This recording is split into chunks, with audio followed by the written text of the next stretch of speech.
Good afternoon, everyone. 4 o'clock straight up. It is indeed a Tuesday edition of Middays with Q. As always, I'm your host, Rich Quiñones. 2 hours to play with. We are powered by our wonderful friends over at Triax 57. We'll take you up to 6 o'clock straight up on a absolutely scorcher of a Tuesday along the East Coast and up and down the 95 corridor and, of course, the Jersey Shore on this 24th of June.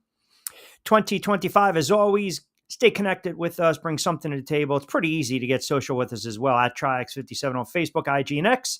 And you can always log on to triax57.com. And you can follow me as well on IG and X at RichQ on Q. TikTok, Rich Q on the mic. And I already see a ton of eyeballs creeping in on this Tuesday, which is always good to see. A lot of stuff to dive into. A very busy last couple of days, 24, 48 hours in the world of sports. NBA heavy today. Kai Carlin covers the Philadelphia 76ers for Sixers Wire. He's going to join me at about 15. NBA draft right around the corner. You got some movements and some trades already in the NBA.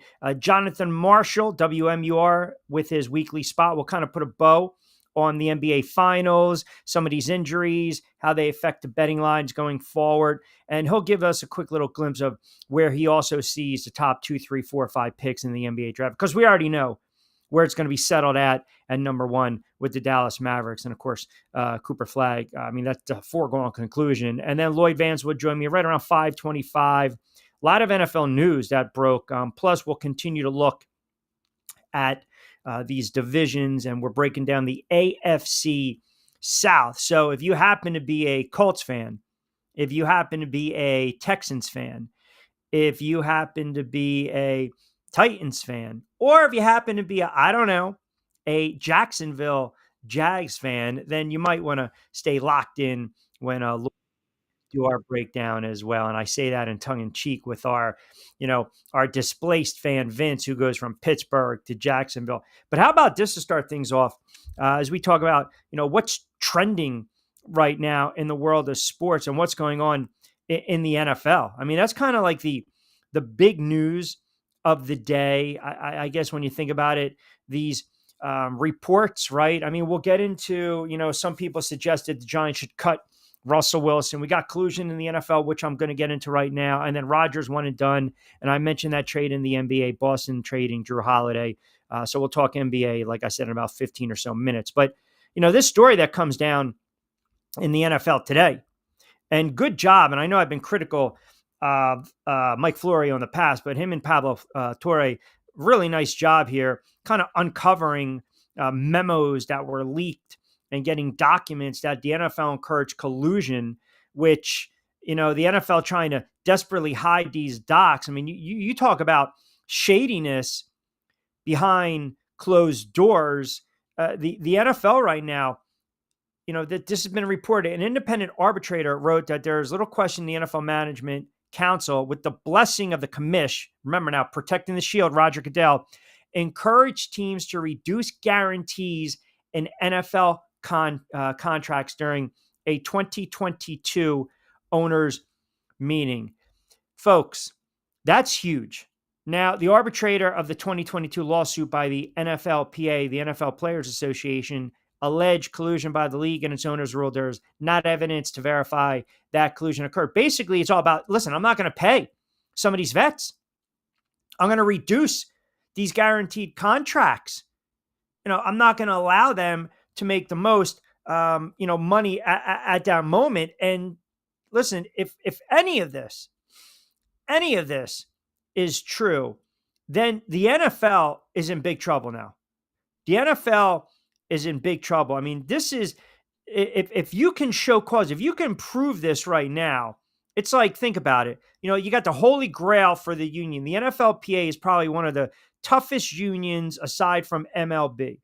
So the lawsuit in question is from a couple of years ago when the NFLPA alleged that teams and league violated the CBA by colluding not to offer players fully guaranteed contracts following one of the worst contracts in NFL history, which we talk about a lot on the show. Deshaun Watson banking $230 million guaranteed when he signed that contract with the Browns in 2022. It called for damages and for certain quarterbacks, Russell Wilson, Lamar Jackson, Kyler Murray, to have their contracts voided.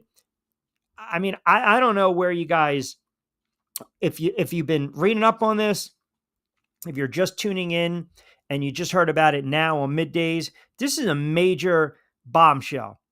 It really is, because if you're preventing, if you're trying to prevent these players to not getting the max at the end of the day, you're doing a disservice. It's unlawful, by the way, and it goes against everything that the NFLPA stands for, and they're in there to protect. And the NFL always tells their teams, you need to basically conduct business professionally, because it's all about projecting the shield, right? That's it. You protect the shield, and then all of a sudden, you do right, and the NFL, the PA, the fans, the commish, the players, no one's going to have a problem with you. But if the NFL is telling teams to act in a certain way, and again, you're talking about voiding these contracts, or not voiding these contracts, not revising these contracts, withholding funds, basically saying, listen, we think you're X amount, we're not going to back in your contract with X amount of dollars on the guaranteed end. That's a no-no. That's a really, really bad look by the NFL. It really is. And the problem is, why are you keeping quiet? Why are you keeping quiet? We know the commissioner, Roger Goodell, he makes millions of dollars. As long as he keeps making these owners money, no one's ever going to vote Roger Goodell out. But the NFL Players Association, listen, they didn't publicate any of this, right? I mean, it was like a partial victory when you talk about these, internal political reasons. So you've got to dig deep here. You've got to peel back the curtain on a lot of the layers, but there can be millions, hundreds of millions of dollars that has been left on the table because these players were essentially screwed. I mean, and we always talk about colluded. And listen, now there's thought coming out that the NFL colluded to prevent Lamar Jackson from getting that guaranteed contract, right?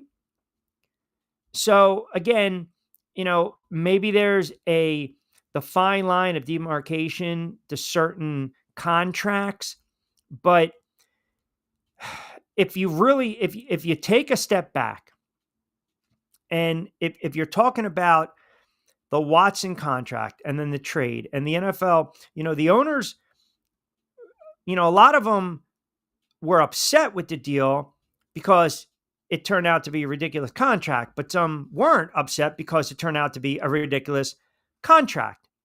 And also because Watson was an alleged serial sexual abuser.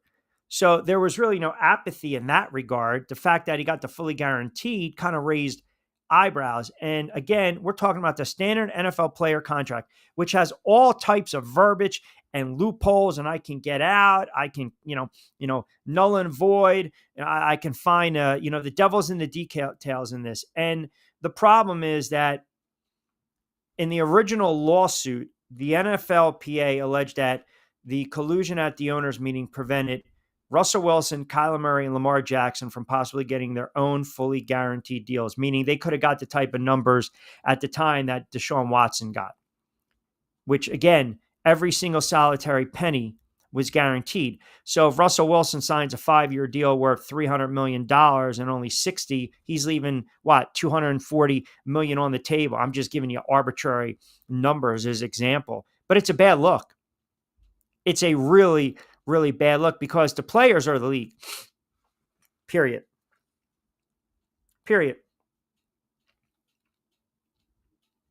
I don't care how you maneuver it. The players, they're the league. And the NFL should know better. They should. But the NFL will never admit when they are wrong. And the owners, as long as the commissioner makes them money, look, it's a fully guaranteed contract, right? And if you remember, a couple of days after that contract was signed, Jeff Pash, who was executive VP, general counsel of the NFL sent an email to Goodell in which an upcoming slide presentation for the owners meeting was discussed. Now, you got to read it. You can go to Athleon Sports. It's very, very interesting because, again, they're talking about raising guaranteed monies. They're talking about, what the players deserve. Now, ultimately, collusion is very hard to prove, but I look at it like this. Anytime we're talking about sports, right, you're talking about if it acts like a duck, if it walks like a duck, it's got to be a duck.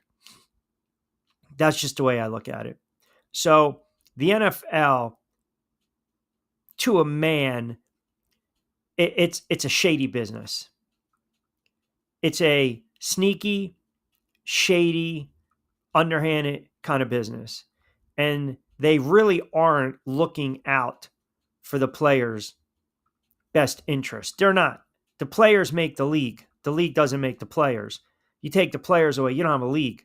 You don't have the talent. You don't have the ratings. You don't have the revenue. You just don't. You just don't. Is it a privilege to play in the NFL? Absolutely. Absolutely. Shouldn't take that, for granted. But if the NFL is conspiring and they're preventing these players from, guaranteed contracts, because nothing is guaranteed in life. So when Matthew Stafford signed his deal, he fell down the steps. If he had 30 guaranteed, that's one thing, and got injured. I'm talking about years ago. But all the money that's left on the table for some of these players, you're talking about Deshaun Watson, who's not even on the level of these other three quarterbacks. Even Russell Wilson past his prime, or Kyler Murray still there. Lamar Jackson, two-time MVP, great quarterback. If monies was left on the table, I would be livid. I really would. If I'm a player, if I'm a quarterback, I would be absolutely livid that the league's conspiring or colluding against me to prevent me from making as much as I can possibly make. That is a major, major, major faux pas, and that's a major problem. And the NFL, the players' union, they will not look kindly at this. They won't. They really don't, because, again, you got to look at the language, and the language agreed upon by the NFL pretty much cost it a verdict in the collusion battle, which is another thing that we also have to get into. I mean, if you're, if the NFL and the NFLPA are hiding this ruling, and the NFLPA is in line to protect the players, period. I mean, that's why you have the Players Association. But if the NFL ultimately won, the NFL had every reason to keep this decision quiet. The case proved that the NFL tried to get its teams to collude, and that's not good. And again, Florio did an excellent job. He's got that legal background of laying it out, of really laying it out. Now, you're talking about forget about hundreds of millions of dollars, maybe $1 billion when we're talking about from a liability standpoint. And the money's that's left. So it's a bad, bad look by the NFL. I got some comments coming in. We'll get into that. We'll open it up. Kai Carlin covers the Philadelphia 76ers. Draft's right around the corner. We will dive into that. Jonathan Marshall at 5 o'clock on the NBA. We'll look ahead to some of these opening lines for next season. Also, Lloyd Vance at 5:25, 5:30. We'll get his insight on this, damning report. And I feel, too, don't think for 1 minute that, NFL Network or ESPN or, what have you, they're not going to, they're in bed with the NFL. So they're not, it might be a blurb on the ticker at the end of the day. It might be a blurb on the ticker, period. But it's a horrible, horrible look if this is true, because these players now putting it all on the line. They're putting it all on the line. And that's why I have no problem when the players go out and try to make as much money as possible. I really don't. It does not bother me one bit. Go out, try to make as much money as you possibly can if you're a player, because nothing is ever guaranteed. And you know it. They're mercenaries. The NFL players are mercenaries. This is why when we talked about it the other day, it's different in the NFL. You'll get that player that wants to play their entire career with one team, but there's an opportunity to make more money after a championship, or you're not being utilized, or you feel you're being undervalued. Go at it. Go and do it. And they have every right to do it. They have absolutely every right to do it. Players deserve to make as much as they can, period. I don't, years ago, I used to get so bent out of shape. I can't believe you're paying this guy X amount of, Deshaun Watson was not worth $230 million, not even at the time of that contract. He just wasn't. He just wasn't. And it turns out to be one of the worst, right? Contracts in NFL history. There's some text messages floating around too, in this story that then Broncos quarterback Russell Wilson, they were getting on him because he failed to parlay the Watson contract into a fully guaranteed contract of his own. I mean, leaving a lot of money on the table, right? Leaving a lot of money on the table. And that's the problem now we have with the NFL. All right, quick timeout. We'll talk a little NBA. We'll talk some Philadelphia 76ers on the other side, cranking it up on the Tuesday edition, Middays with Q. Rich Quiñones here. Hi, Carlin's going to join us on the other side. Keep it locked in. We'll take you up to 6 o'clock straight up on this Tuesday down the shore. Hi, I'm Bruce Pascoe. I'm very fortunate. Years ago, I found something that I genuinely like to do, and it's something that helps other people. What I do is help people transition from traditional health insurance into Medicare. I've been doing it here in Atlantic County for more than 20 years. If you're getting ready for Medicare, call me for a free consultation. 609-484-9800.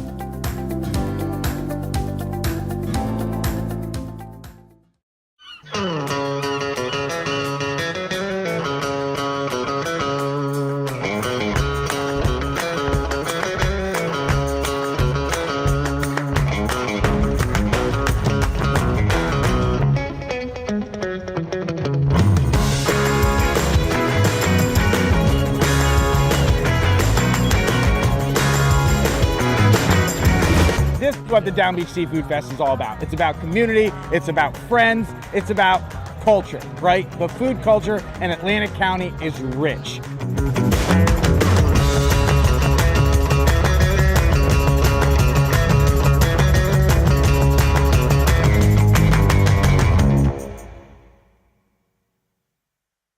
All right, welcome back, everyone. Tuesday edition, Middays with Q. Rich Quiñones here. Don't forget, we are live Monday to Friday from 4 to 6 Eastern Time. We're also on demand following our live stream on TriX57. You can always get social with us as well. Facebook, IG, and X. Log on to TriX57.com. Follow myself on IG and X at Rich Q, and of course on TikTok at Rich Q on the mic. And how about this? We had a, I guess you can say, clean off the dust off the shelves and bring out one of our best and brightest NBA insiders, covers the Philadelphia 76ers editor, Sixers Wire, USA Today, my guy, also senior NBA writer and editor as well, Kai Carlin. It's been a minute, my friend. How you been? It has been way too long, Rich. It really has. I mean, I turn around, you young guys now, all of a sudden, you guys are getting engaged, getting married, having kids. I mean, I feel like we were just talking about Sixers odds, maybe 6 or 7 months ago on AM 1490 Sports Betting Radio. Now we got to get into the NBA draft, but it's great to have you back on, and I know we're going to get you on doing a lot of weekly stuff as well. But let's get right into it. So, all right, we know the draft is 2 days away. And right now the Sixers sit with the third overall pick. And I ask you at this moment, is there, from what you're hearing, do you believe at all they would entertain trading that pick? My God, I've said this so many times, Rich. I believe trading down is the absolute best option. I don't think it's even close. Like, I think that's by far their best option. And here's why. Whoever they pick at number 3 is not going to all of a sudden just make or break their championship hopes. That comes down to Joel Embiid, Paul George, and Tyrese Maxey. Whether people want to admit it or not, Joel and Paul George are the two guys that are going to decide how far the Sixers go. It does not matter who they pick at number 3 on Wednesday night. I think they should trade down. I think, to me, the New Orleans Pelicans make a lot of sense. Ace Bailey obviously canceled his workout with the Sixers. I think the Pelicans really want him.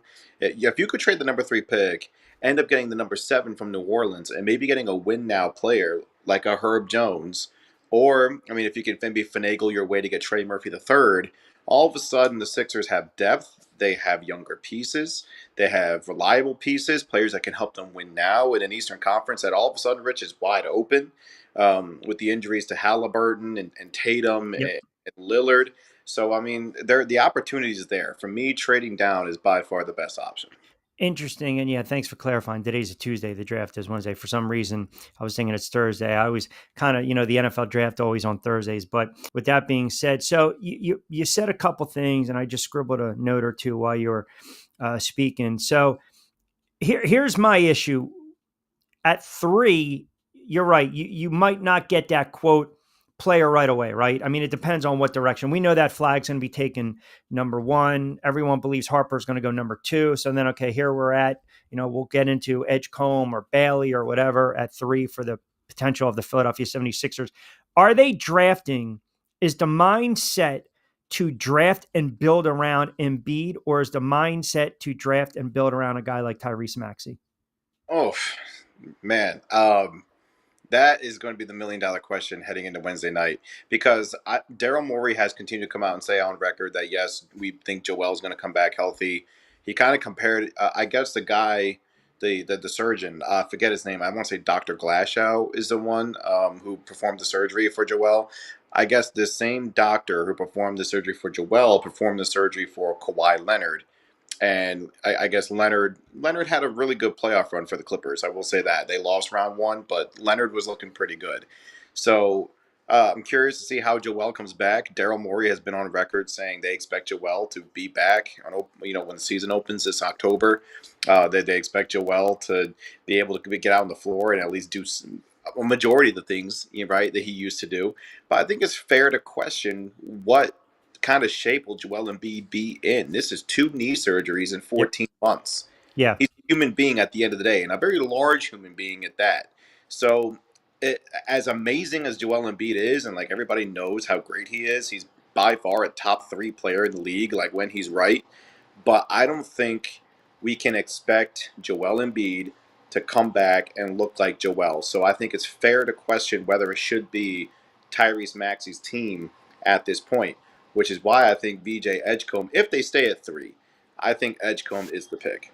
Yeah, because look, end of the day, you can't serve 2 masters, right? And that's the great debate. What do they do at 3? Do they pick and call it a day, or you trade down? As you guys pointed out, you create a little more cap space, cheaper to pay a player picked at 6 or 7, for example, than at 3, and everything does kind of hinge. Like there's got to be a sense of maybe uneasiness knowing that, okay, if we go Ace, let's just say we go Ace Bailey, he's our guy. We can't wait to get him on the floor and figure out a way to make it work offensively. We'll re-sign Grimes, which I'll get into in a minute. And then Maxey and George, and here we go. We got bench and youth and Embiid. Or is it, oh man, it's always about Embiid's health. And that kind of leads me to this, that, this draft I think is huge for the franchise going forward, but I believe Daryl Morey doesn't have any type of margin of error here. No, he doesn't, and it's because he spent so much money in 2024. You got the big shiny toy in Paul George, who he's another one where we all know how good Paul George is. He's a 9-time All-Star, but he's another one like Joel and Rich. You just kind of mentioned it's like, okay, are we waiting for Joel's health? Right. Are we waiting for Paul George's health? Look, if you look at Paul George over the past 6 years, his last year with the Clippers, I think he played 74 games. Obviously, that's fantastic. But the year before that, Rich, he played 50. The year before that, 31. The year before that, 54. I mean, he's another one that deals with a lot of injuries. Breaking down. This year, first year with the Sixers, he only plays 41. Yep. So, yeah, when it comes to Daryl, I mean, this is an important offseason. And I'll be honest with you, if the Sixers fail to get off to a fast start next year, if they are struggling again a little bit, it's really hard to see like a change not happen. It's extremely You're saying hard. a change in season for the head coach and the GM. Yeah. No, I can see that. You can't blame Nick Nurse for what happened last year. I mean, what's he supposed to do? Half his roster was on the bench in terms of the injuries and stuff. But this year, like if they get off to another slow start, I mean, again, people are going to be looking at Daryl. They're going to be looking at Nurse, and there's going to be some changes for sure. Do you believe the Sixers mentality changes now after seeing what transpired in the playoffs? Not teams that can make a run, but unfortunately, the negative side of it, Tatum goes down, right? So again, he can be, he's not going to be ready for the season. Obviously, could be out the entire season for Boston Celtics. We know about Halliburton, Game 7, right, tearing the ACL, might miss all of next year. So you eliminate Indiana. You look around the Eastern Conference, Orlando, young team, Cleveland. Maybe they exceeded expectations, even though I can't stand that expression. The Knicks had an opportunity; they couldn't, close the deal. Milwaukee still has Giannis. Do they look at it and say, "Well, wait a second. If we get a healthy, engaged Embiid, load management for 60, 65 games. We can get a decent seeding in the playoffs. We got a healthy George. We got Grimes. We got the bench. We got Maxey. We got our number 3. We can challenge here in the Eastern Conference." No, they can. They can. But it's the $1 million question. When's Joel getting hurt? And it's just like it's so unfortunate, man, because he deserves so much credit for working on his body now. Maybe it's a little too late because he probably should have done this earlier in his career. Yeah. He really does work so hard on his body, but the body just continues to betray him, and it's unfortunate. But it really is true. It's just like you can't go into a Sixers season expecting Joel to be healthy. He's No. never been able to do it. So I think at this moment in time, I still have Cleveland ahead of them. I have New York ahead of them. I'm going to say Detroit ahead of them as well. They had a really good year, and Cade Cunningham's only going to get better. And they're going to put like an actual roster around Cunningham. I would say Orlando is better than them. And then you could also make a case still for Milwaukee because, as you just mentioned, they're not going to have Lillard, but they still got Giannis Antetokounmpo at the end of the day. Yeah, look, in theory, the Sixers should be able to contend next year. They have the talent, but you can't rely on it. So that's the big question for sure. If they hold on, let's say it's pick 1 and 2, and here we go. And all right, you know what? It seems as though they're going to hold on to pick number 3. Is it need or want? I think you have to go need at number 3. I think you'd have to go need. And I think you have to kind of go needing to fit if you're going to stay at 3, because again, you technically have your stars in the big 3. You kind of need somebody to provide depth, be a cheap young piece, be able to come in and produce right away, which in this instance is probably Edgecombe. But Edgecombe also fits more, let's run, Right. and have Maxey and McCain and a lot of those guys just be able to do be able to just run and play in transition and play fast. Which that to your point earlier, where does that leave your 7'2" superstar center? Right. So a lot of questions to answer, man. The Sixers are in a weird spot. I would say they're in a pretty weird spot right now. I know. Listen, there's always buzz with players. NFL draft, stock goes up. NBA draft, stock goes up. I know the kid Trey Johnson's stock going up with Texas, but the fact that Ace Bailey canceled a workout with Philadelphia, and here's a guy, local kid, Rutgers product, Rutgers star. Is that more on the player, or is that maybe on an indictment, or what's perceived as Philadelphia being an organization maybe you don't want to go to or play for, if that makes sense? I think it's more of an indictment on Bailey, and the reason why he hasn't worked out for anybody. And just like I think that's a little strange. I think he's getting some bad advice, maybe from his agent, maybe from the people around him. Who knows? But it's weird, man. Why would you not work out for anybody? Like, yeah, we understand you're a great basketball player, but man, you got to show up. You got to show up to the teams and get in front of them, meet with them, try and figure out what you can do, things like that. Definitely a strange route. But it also does signal, Rich, to me at least, that he already has a preferred destination. It's obviously not Philadelphia. And I think the best fit for Bailey is a place where he can be the star right away. The ball will be in his hands, and he's going to move forward, right? That's not the Sixers. The ball's not going to be in Bailey's hands. No. And why you draft a kid that obviously is giving you the notion that he doesn't want to be there anyway. Now, see, that's a good point, right? Because it's not like Maxey and McCain. Like, they drafted Maxey and McCain without either of them giving a workout. But it's not like either guy was like, no, I don't want to go to the Sixers. In Bailey's case, it really just seems like he wants the Pelicans, he Yeah. wants the Wizards, he wants the Nets, maybe the Hornets, maybe something like that. And just to have the ball in his hands and be able to develop right away. Now, those teams I mentioned, outside of maybe Charlotte, if they can get a healthy LaMelo Ball for once, all those teams I mentioned, they don't have their guy. They're in the middle of a rebuild. The Wizards especially need a guy. I know they just traded for CJ McCollum about half an hour ago, but I mean, the Wizards need a guy, and Bailey makes a lot of sense for them.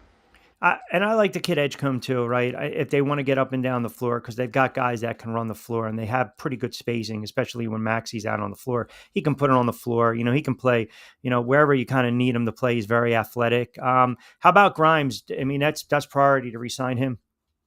Yeah, that's priority number one. I think priority number 1 and 2 are to re-sign Grimes and Gershon Yabusele in free agency. Here's the issue, though. They don't have much money because it's all tied up in the big three. Yes. So which is why another reason why I believe they should trade down, because I think you mentioned it earlier, it's cheaper to pay the guy who gets picked 6, 7, 8 rather than pay the guy who gets picked number 3.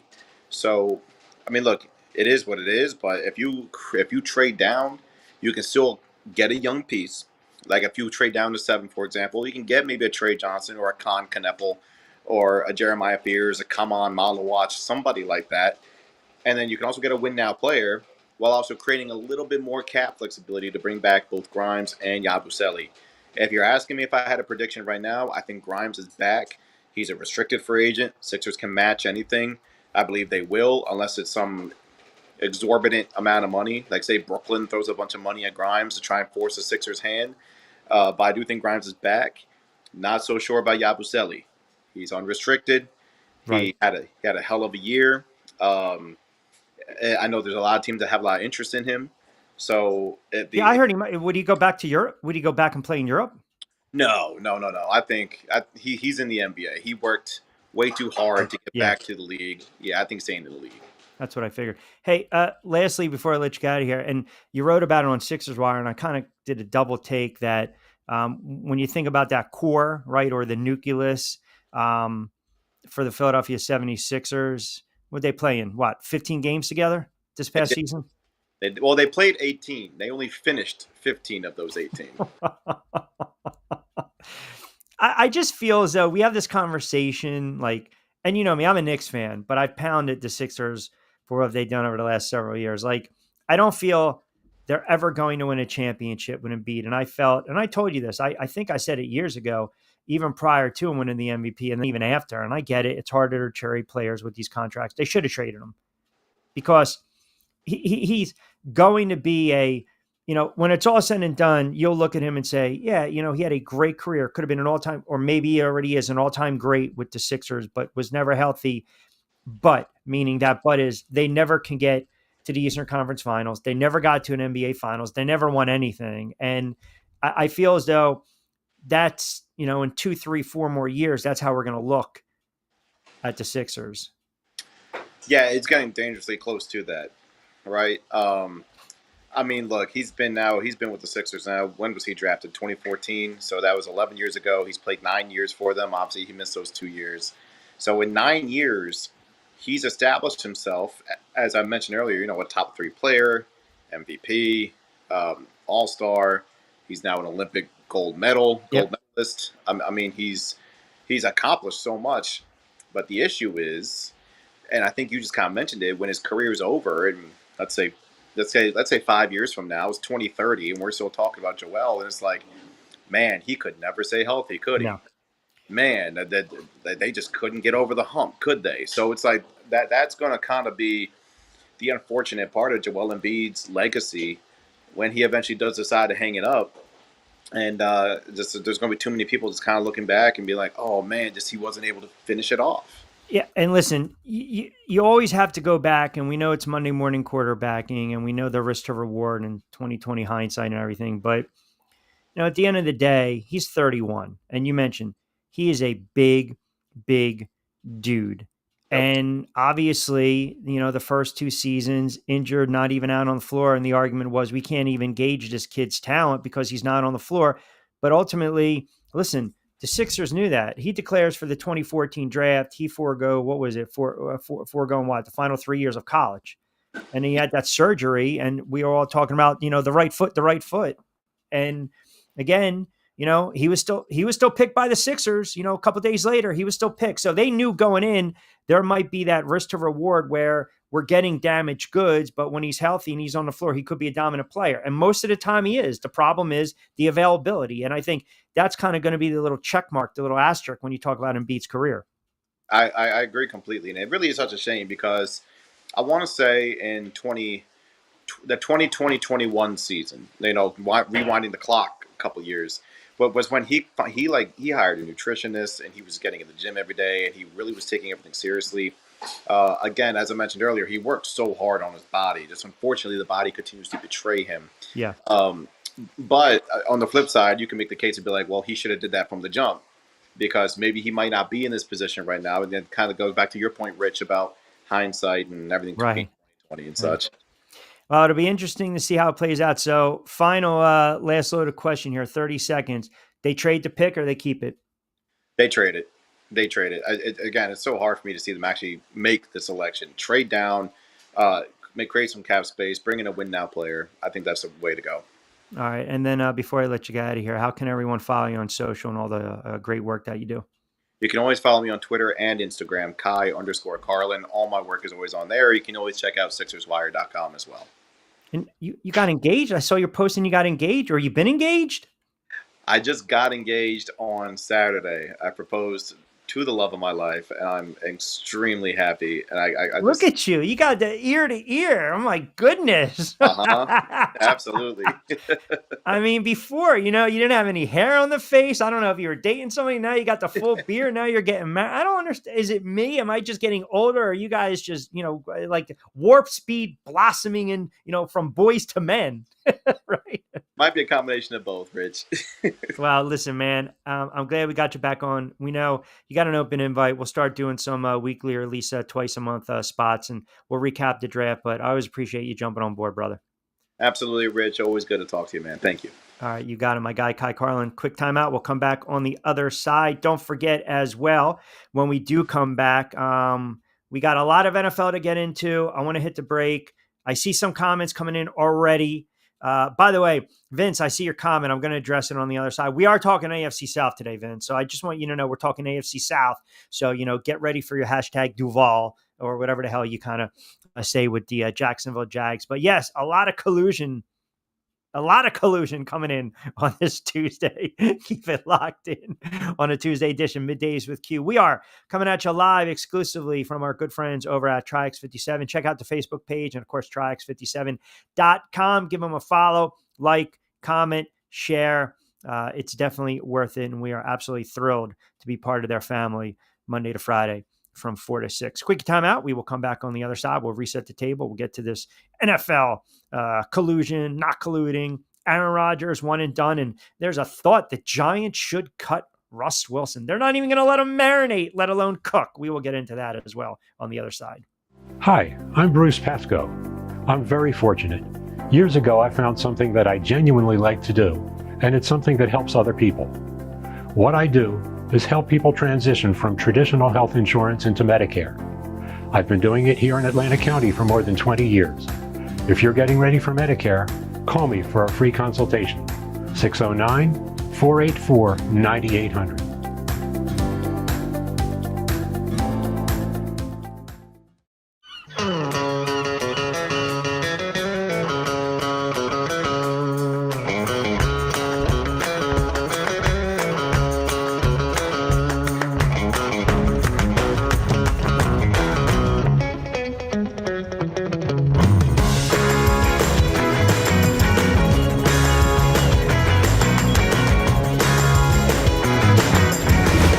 What the Down Beach Seafood Fest is all about. It's about community, it's about friends, it's about culture, right? The food culture in Atlantic County is rich.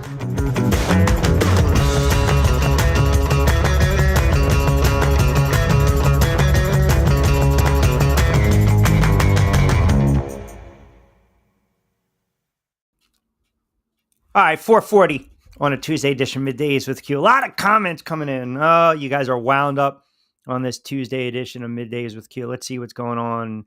De facto, send Lamar to New York. Listen, I wanted Lamar Jackson. If you recall, I wanted Lamar Jackson. So Goodell is trying to rig the money. There's definitely enough probable cause that he has an agenda for rigging wins and losses as well. Get out of here with that nonsense. Just stop already. Stop. Goofy talk.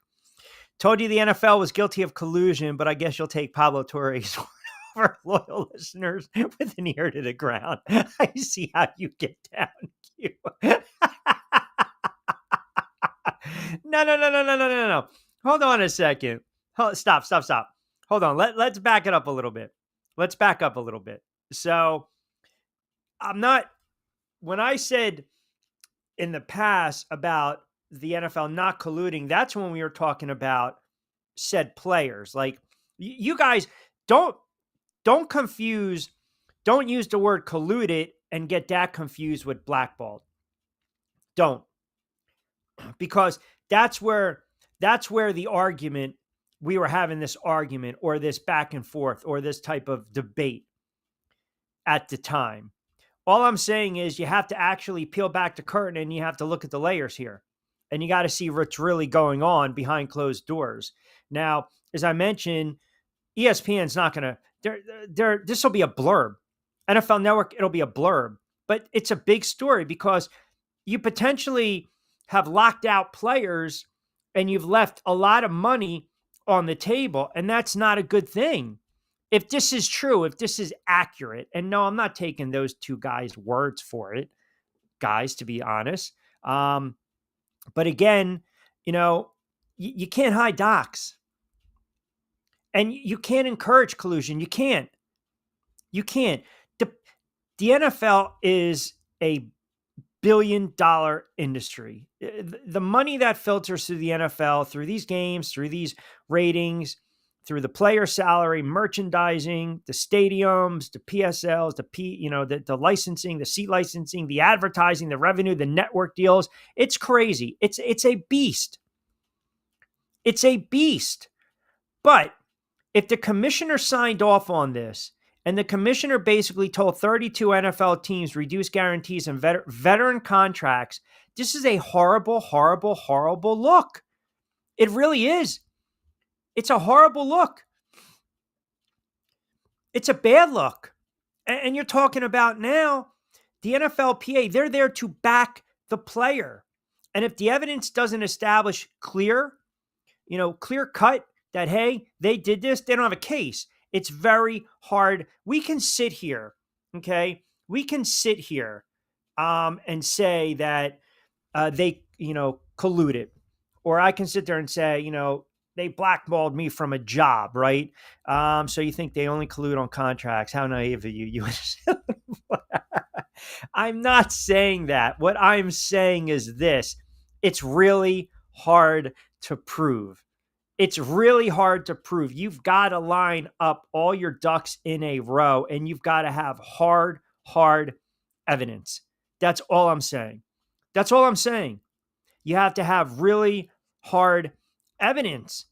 And again, listen, quarterbacks make a lot of money, right? So Pablo Torre tweeted this out. He's got texts between NFL owners after the 2022 signing of Kyler Murray. And this is what he quoted, and he tweeted out. Okay. Cardinals owner Michael Bidwell. These quarterback deals are expensive, but we limit the fully guaranteed money. Now, is that colluded, or is that just not wanting to pay or business sense? And I'm not trying to do the babe in the woods. I'm really asking. I'm being honest here. Like, how are we defining that? Is that just doing your due diligence and realizing that I'm not going to pay these guys? I don't want to pay these guys. I'm not going to pay these guys. Or do you look at it and say, whoa. They're screwing with the players.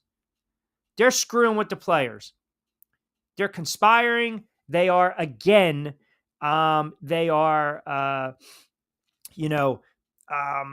colluding, right? And it's just hard for me. The owners don't have to give all guaranteed money. So, like, for you guys sitting there saying I'm naive right now, think about it. If you're an owner, who's to say you have to give guaranteed money? You pay a player what you want to pay.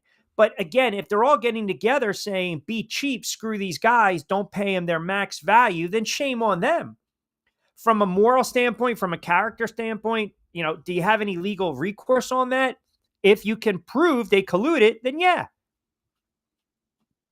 But if you can't prove it, you got nothing. You got nothing. So before everyone starts to throw it out there and say, well, this is the problem with the NFL. Like, if I'm an owner, I don't have to give you guaranteed money, period. I don't. What I want to do is I want to incentivize you to perform better. 100%. There are cheap franchises. We know that. Period. Jake chimes in, Q, honestly, who cares? This is how every team's brass approach contracts regarding incentives and guaranteed monies. It doesn't matter. Blinky says, crazy thing is you hear nothing about this important story on ESPN or Fox. They're too busy reporting about speeding tickets.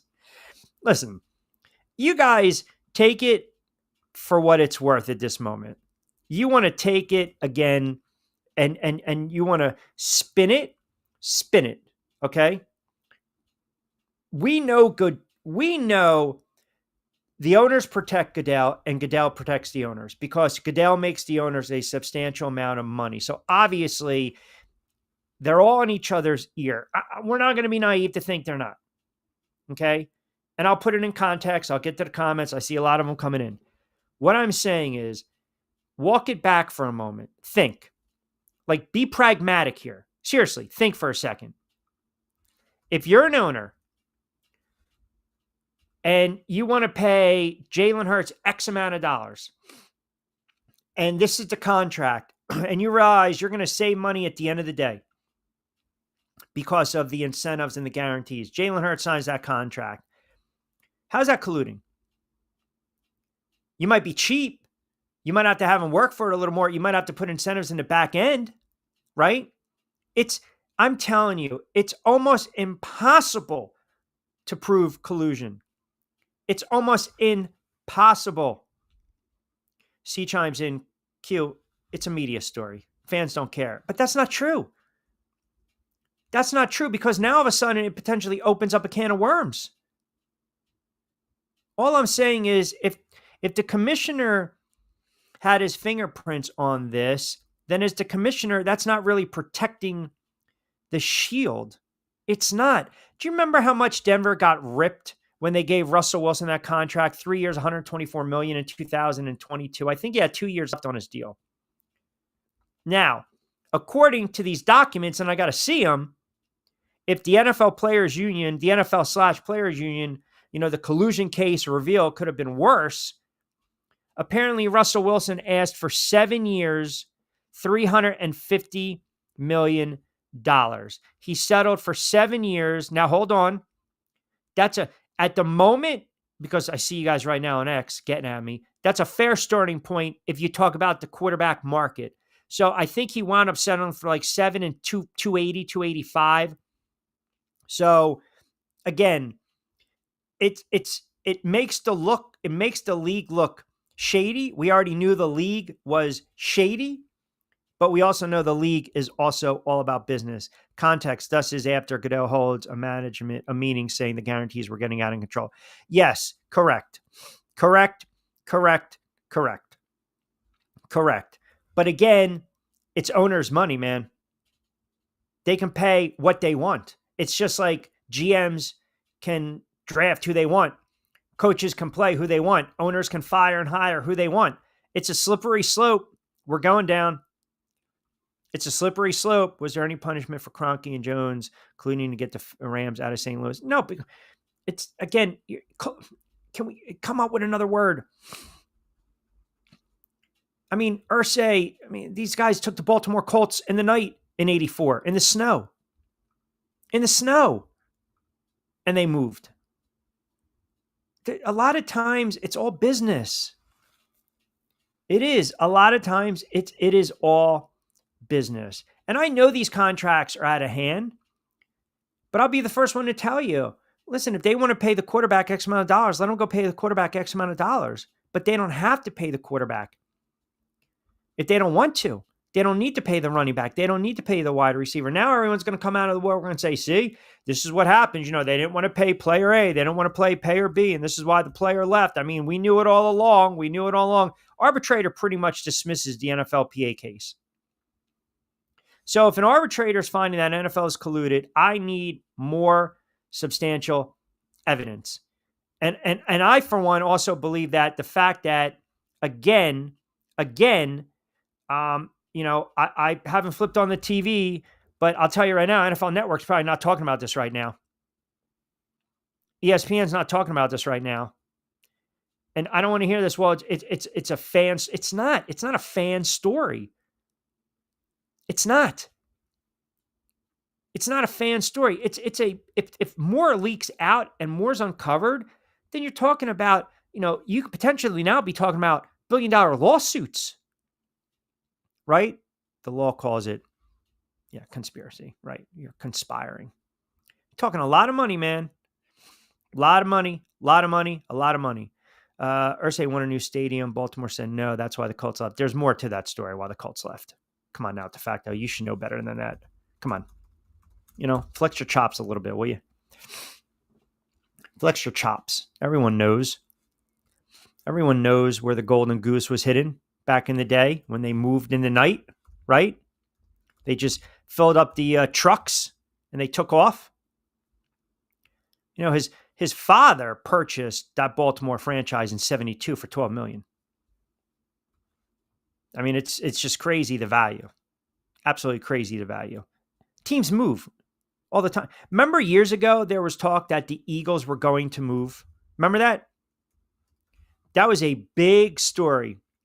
A big story. This was probably, oh man, you got to go back, and it was Leonard Toast who basically, guy drank a lot, smoked, gambled all his money away.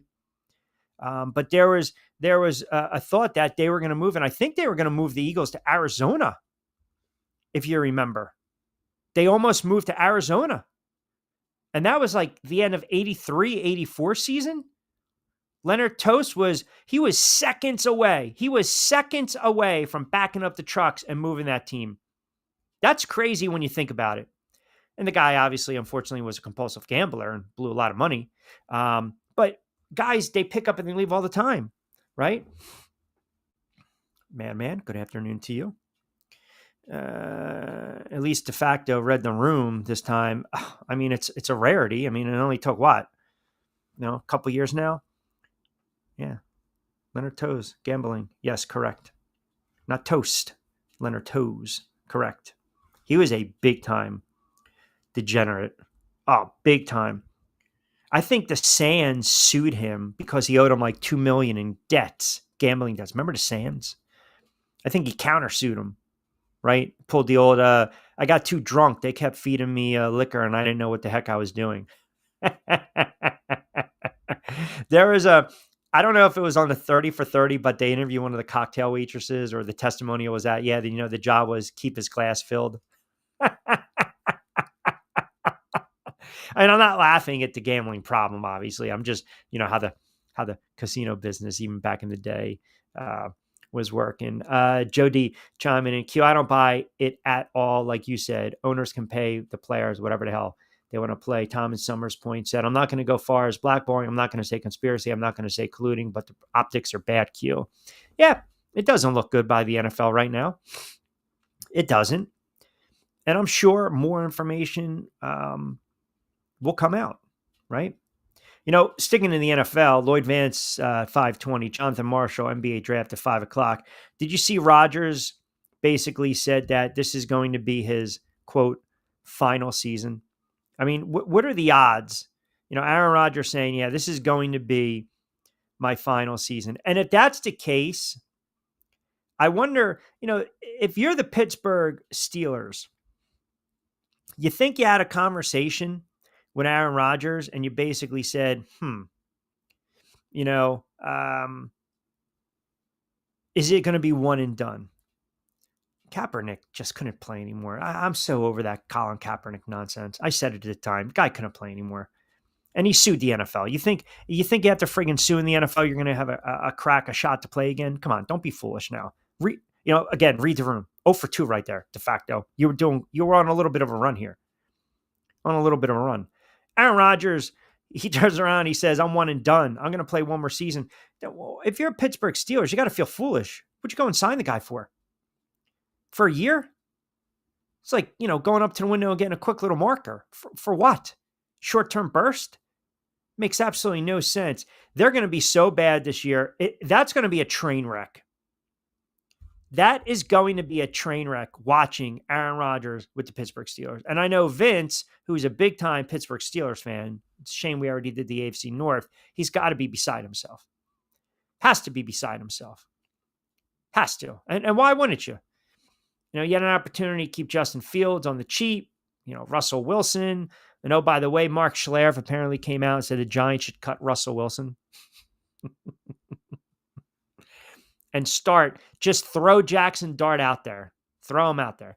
Throw him out there. Go ahead. Why not? Monday Marcus on a Tuesday chiming in Q. How about your boy Nichols? He's going to be the starter number 1 in Indy. Hey, good for Daniel Jones. Apparently Anthony Richardson is fine. Like you said, hey, he's ready to go. No issue. Daniel Jones is going to be your week 1 starter for the Colts. He's going to be the week 1 starter. And I put up their schedule. So they open against the Dolphins, the Broncos, the Titans, the Rams. If they go 2-2 and he plays well, like if he just looks like a competent quarterback, they're not going to bench him. They're not going to pull him. If they're 1-3 or 0-4 and he struggles, they'll turn to Richardson if need be. But if Daniel Jones goes out and plays well and they win a couple games early on to start the season, yeah. Get in those Daniel Jones player props right now. Get in on them. Get in on them. Get in on them. Vince got out at the right time. The name Maurice Clarett mean anything to you? He also sued the league and played himself out of it also. He sued the league, but can we do apples and oranges for a moment, right? Maurice Clarett was never going to play in the NFL. I mean, we know why he sued the league. And Maurice Clarett, he got dismissed from Ohio State, if you remember. He got dismissed. And he challenged the NFL's rule that a player must wait 3 years after graduating high school to declare for the draft. And that's when they start to talk about, the antitrust and everything like that. And he got drafted, I believe, what was it, the second or third pick? Or second and third round, right? He got drafted by Denver, if you remember. But the thing with Maurice Clarett, if you go against the NFL, you're not going to win. You're not going to win. When Kaepernick sued the NFL, do you think the NFL was going to throw him a bone? Kaepernick wasn't even a good quarterback at that time. He just wasn't. So don't tell me he was. Clarett, he decided, I'm going to go against the NFL. I'm going to make my case. I'm going to stand up here, and here we go. And he signed that deal with the Broncos back in 2005. And I think he gave up guaranteed money, right? Because he wanted that laden deal, that incentive-based deal.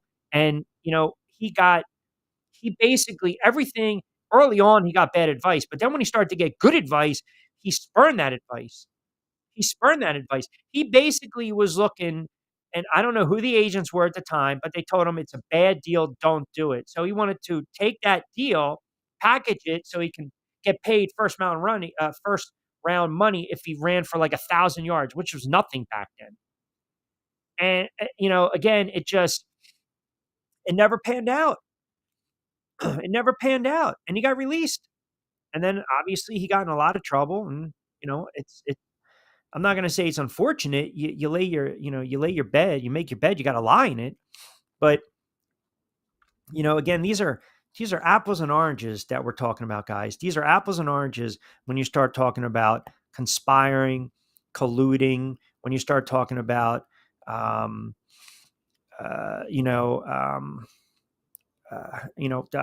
players being blackballed. I mean, that's those are really, really serious allegations. They really are. They're very serious allegations, and I'm not going to tell you. I'm not going to sit here and say that it's never happened in the league. I'm not going to say that. We know it's happened before in the NFL. All right, quick timeout. Want to come back on the other side. Jonathan Marshall is going to join us. Hi, I'm Bruce Pascoe. I'm very fortunate. Years ago, I found something that I genuinely like to do, and it's something that helps other people. What I do is help people transition from traditional health insurance into Medicare. I've been doing it here in Atlantic County for more than 20 years. If you're getting ready for Medicare, call me for a free consultation. 609-484-9800.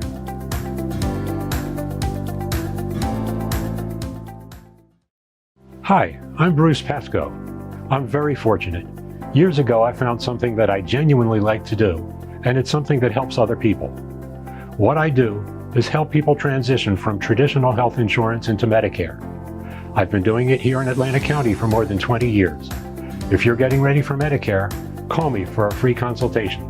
609-484-9800.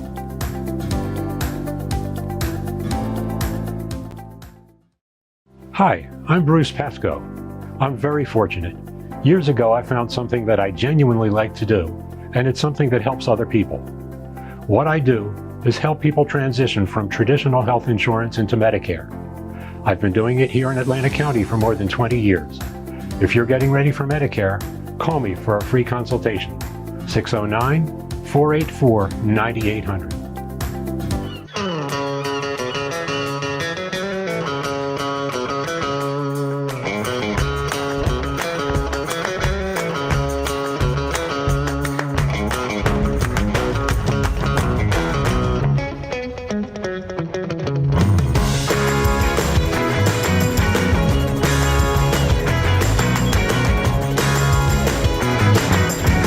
This is what the Down Beach Seafood Fest is all about. It's about community, it's about friends, it's about culture, right? The food culture in Atlantic County is rich.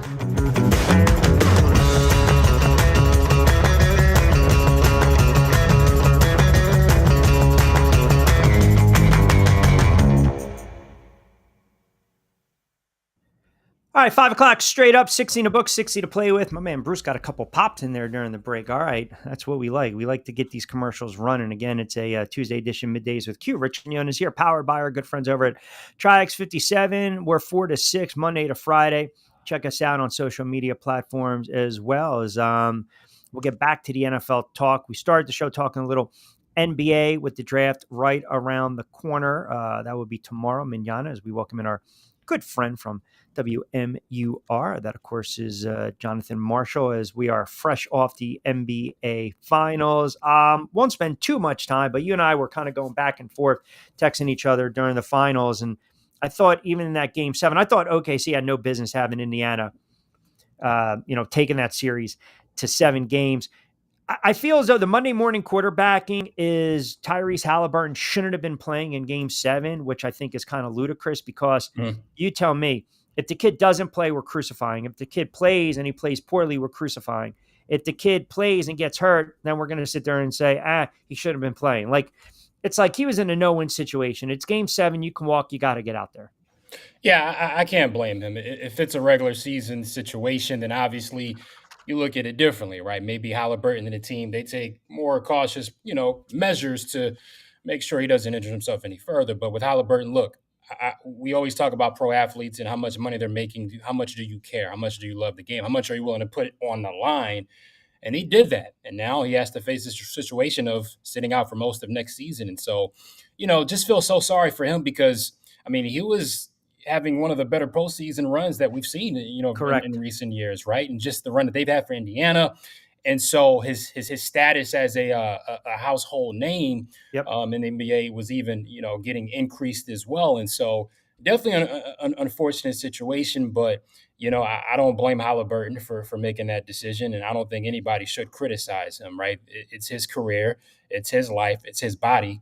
He has the right to make whatever decision he wants to make, and he made a decision to play, and I can't fault him for that. No. Celtics trade Holiday to Portland. I know the Knicks are looking at some coaching candidates. We already know Tatum with the injury, Halliburton with the injury. I think Poole got acquired from the Pelicans in a 4-player deal. So you got a lot of movement, a lot of buzz going on a day before the NBA draft. And I had Kai Carlin on, who covers the Philadelphia 76ers for Sixers Wire. He believes the Sixers are going to trade that third pick. What say you? Yeah, I wouldn't be shocked. I mean, everything we're hearing from the Ace Bailey side of things, right, is that he doesn't want to be in Philly right now. Of course, there are smoke screens, so you never know what to believe until it actually happens. We can have our opinions and these rumors and these leaks or what have you. The fact of the matter is, draft night still has to happen, right? And so until these things are official, I don't care what anybody says. Ace Bailey still could be a Sixer until somebody proves me otherwise. And so at this point, it seems like BJ Edgecombe could be the pick at number 3 if they stay.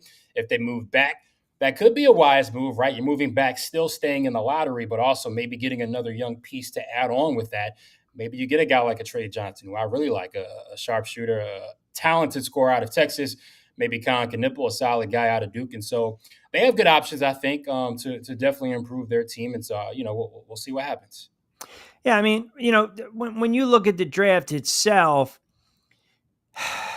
it doesn't always have the type of buzz, like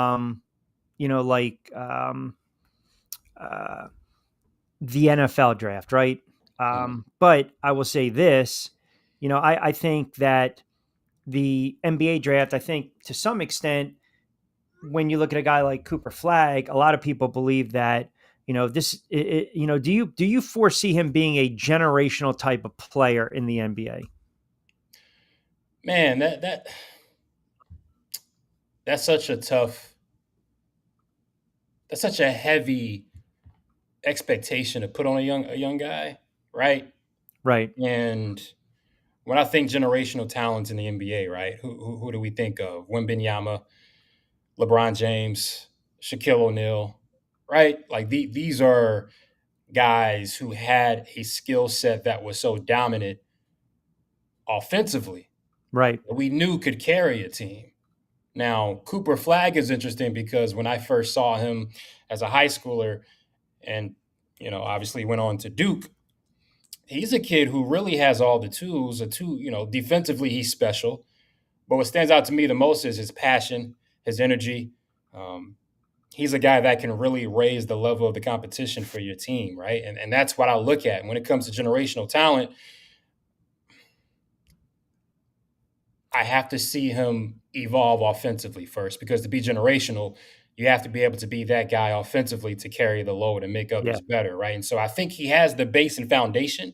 The skill set is there, the work ethic is there. And so I do believe he can be an all-star and one of the great players in this league. Generational, we got to hold off on that, but I do think he's a special talent, and he can be everything that Dallas hopes that he will be, and everybody thinks he will be for sure. When you mentioned Ace Bailey, right, and kind of interesting the fact that he kind of spurred the Sixers. So that kind of tells me maybe it's not a good fit at number 3.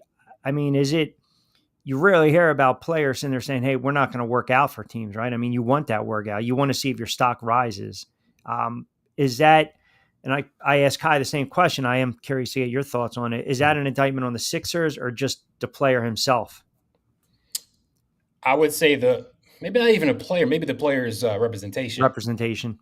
It seems, because I think any young kid coming into this opportunity would love to, put on a team issued, gear and get going against his peers, right? And show like, look, I should be the best player. This is why I'm the best player. This is why I'm the top pick. I should be your pick. I want to compete and go out there. And so I'm not going to blame Ace Bailey, but I have to blame whoever's feeding him information and this advice. And he's turning down all the workouts, apparently, right? All the visits. And Yeah. so I wouldn't say it's an indictment on the Sixers. It's an indictment on whoever's feeding him this advice. And obviously they have better, not better, but different vision for Ace Bailey and when it comes to the start of his career. So if he goes to Philly, obviously you have Joel Embiid, Paul George, Tyrese Maxey, Jared McCain. You're not the focal point. you have to find your role in that system on a team that's trying to compete for a playoff spot. It's not the traditional lottery team like a Brooklyn Nets situation, a Washington Wizards, where you're going in and you can get all the shots, all the mistakes you want. No, expectations are where they at in Philly. Whether we trust and believe in it is a different story, but the expectations are what they are with Nick Nurse as your head coach, championship winning head coach. If you're Ace Bailey, you gotta fall in line as a rookie. You gotta Yeah. find your role and find your place in the league. And if you don't want to do that in Philly, then good luck in Brooklyn or New Orleans or Washington. And hopefully that's a better situation for him to develop. Because another thing is, yes, you can go into a situation and have all the opportunities and shots all you want, but is the environment conducive to your growth as a professional player? Are you Correct. building winning habits? And so, yeah, you can get all the shots you want. You can focus on the second contract, but what habits are you building? Are you learning about how to lose, or are you learning how to win and develop those bad habits versus those good habits? And that's all that matters when it comes to being a player in the NBA and entering the league, because your first experience, just like your first job in whatever industry you in, like it sets you up for the next 10 years as far as your experience and the mentors that you have, right? And so that's the concerning question I have with Ace Bailey and whoever is guiding his decision making. Would Harper have been the clear number one pick if Flag not reclassified up a year? I think so. Dylan Harper has been one of my favorite players I mean, he's an elite level all talent. season. No, it's Cooper Flag on his own pedestal, right? And then you have Dylan Harper. And after that, Trey Johnson, VJ Edgecombe, Ace Bailey, Con Knippel, however you want to, Derek Queen, what have you. Dylan Harper, to me, he's unique in a sense that to be so young, you can't speed him up. He's going to get to Yeah. his spots, right? And we see guys like that in the finals, right? SGA, Cade Cunningham, Jalen Brunson. Dylan Harper is a player of that ilk. He's not going to wow you with his athleticism, but he's quick in his movements. He's quick in his decision-making skills, and you can't speed him up. And that's a unique talent and that cannot be overstated when it comes to evaluating and projecting guys in the NBA. Can you get to your spot, especially come crunch time in these playoff moments? You got to get to your spot. You cannot be rattled, and you got to make a move, make a decision. And Dylan Harper, that's what I see in him. Jonathan Marshall kind enough to join us for a couple moments. Rich Quiñones here. We'll take you up to 6 o'clock. I know everyone has their thoughts, when you come to the NBA draft, the conspiracy and the lottery, and, we want certain teams that maybe have struggled or teams in the past that have been good franchises, building block franchises, championship type of franchises. We kind of want them to come full circle and do better, because it's all about the ratings. The ratings of the NBA finals stunk. It had no juice. It had, we watched it because we watched it. We're hoops guys. It's part of our job, but it was not an entertaining finals. I get it. You had storylines. I'm watching the last 10 seconds and you got Thunder players off the court already. I mean, it was so anticlimactic, right? It just, I think it's because of the markets. Now you look at Halliburton going down, you look at Tatum going down for Boston and Indiana respectively. Then you look at the window of opportunity now in the Eastern Conference. You look at some of those teams that had the top 10 pick that are coming out of the Eastern Conference, and a couple commenters, they were chiming in yesterday, and I thought these were really good questions that I wanted to ask you. Is there a draft pick in that top 10 with some of those teams coming out of the Eastern Conference that you believe can help them right away to not become a contender, but maybe be a playoff team, whether it's Washington, Toronto, Charlotte? Washington and Charlotte are still two very young, right? And they haven't gone through the process of even competing and knowing what it's like to compete for a playoff spot, right? Right. So I can't really buy into. Now, you think Charlotte's going to draft Trey Johnson? Trey, or for some reason, if Edgecombe is still on the board, I wouldn't be shocked if they drafted an Edgecombe. I think Johnson, Edgecombe, and Con Knippel from Duke are all in play for the Charlotte Hornets. Now, I think all of those moves would make sense for them. Okay, then that tells me Bailey can drop to Washington, correct? Which honestly would probably be the situation that he wants. Washington just traded Jordan Poole, so who's taking those shots? There's a lot of shot opportunities for an Ace Bailey. Apparently, that's what he wants, probably, right? So Washington would probably be an ideal spot for him, maybe a Brooklyn Nets situation. You mentioned Toronto. Maybe the Raptors could find themselves in a play-in situation. There are some guys in the board for sure. Whether it's the big man, Kamau you watch from Duke, possibly maybe add something for them. But um, it's interesting because you mentioned those three teams, and you still have the Knicks, you still have the Cavaliers, you still have. Sure. I still think the Pacers will be tough, right? The Magic made a deal for Desmond Bain; they should be improving. So there's still some teams that we have to look at and acknowledge before even thinking about the Hornets of the world, right? And the Yeah. Wizards. They have a lot more to prove. Mike chimes in. No one should trust the process in Philly. Go Rutgers. I feel as though if the Sixers trade the pick, it tells me that. How do I say this without offending Sixers Nation? If you go one or need, if you pick the best player that you believe is in number 3, then your expectation has to be you're going to build around Embiid. Pardon me. You're still going to build around Embiid. If you trade that pick, it's kind of telling me it's no longer Embiid's team. Mhm. It's Maxi's team. Mhm. And Embiid's almost a secondary piece along with George. And if they re-sign Grimes and a couple of their bench players, like that's kind of how I look at it. So it's like rocking a hard place. And if you're the Sixers, are you drafting, hoping, praying, wishing that Embiid is going to be 100% healthy? Because you go into that mindset, you already know the outcome. He's not going to be. Well, I'm just going to entertain this with Yeah. I'm going to go against my thought. We've talked about this constantly, Yeah. Q. As the lights go out on me in here, can you still see me? Fitting. Can you still see me? I got you. Go ahead. Okay. I think they have no choice to hope that Joel Embiid is healthy, given the fact that the paycheck is hefty. So, given the financial burdens that Joel Embiid has placed on this team, given the expectations that he's placed on this team, along with Paul George, I think you have to hope that he's healthy and that he's leading this team to the NBA Eastern Conference Finals, let alone NBA Finals, right? And so now I have my opinion on this. I'm pretty strong on this. Nobody can change my opinion on this. I think it's over. I think everything that they do from here on out should be with the thought of Tyrese Maxey and Jared McCain. That's it. Joel Embiid and Paul George, I think the best is behind them. And that's okay to say. People have to understand to let go. Like, just let go. It's okay. Eventually, you have to part ways with those two. Now, obviously, easier said than done with those contracts or what have you, but every decision that they make has to be for the betterment of the future of this franchise. Joel Embiid and Paul George, to me, although they're still on the team, they're in the rear view for me if I'm running the team. But there's guys who know more than me, apparently, in that front office, and so they're going to keep knocking on that door and banging their head on the brick wall. Second round exits. Listen, it sounds harsh, but it's the truth. I said this earlier, right, to kind of close it out. Even 2, 3, 4 years from now, you look at Embiid, you're going to say, could have been an all-time great, was always injured. It was always the caveat was he was never healthy. When he was on the floor, he was dominant, but you and I go back a couple of years ago, even prior to the MVP and after the MVP, should have traded him. Yeah. It's going to go down as just a great player, and they can rationalize it. They can push the agenda, the narrative. They can spin it any way they want. They can try to connect, the dots to 7 degrees of Kevin Bacon and figure out, hey, this is why you have to trust the process and the tanking, all this. What did it get you? It doesn't even get you out of the second round. The sad thing, Q, is, and I'm seeing it on social media now, with the injury to Jason Tatum, with the injury to Halliburton, it's now given Sixers fans false sense of hope once again. To think that the Eastern Conference is open. It's open to some teams.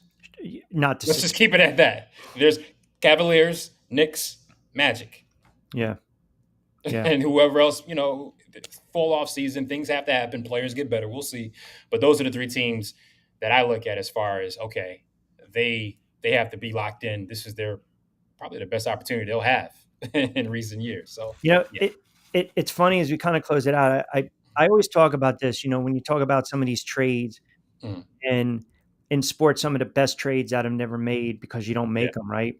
Mm-hmm. And I've been going back and I've been watching The Last Dance because I just find those docs fascinating. They were talking about Scottie Pippen and the contract he signed in 91, before he really became Pippen when he grew up. And I always harken back to, people forget they were, they wanted to trade him. Mhm. Strauss wanted to trade him to Seattle. And Okay. remember, he held out, he held out, he was trying to play hardball. They never did, and obviously, look what happens. And, someone on X actually asked me this the other day. They said, "If I picked my 1-2 Batman and Robin, would it be Kobe and Shaq or MJ and Pippen?" And I'm like, "You don't understand how great Kobe was Kobe and Shaq was dominant and Jordan was rarefied air." But I don't think people really understand how Mhm. great of a player Scottie Pippen was.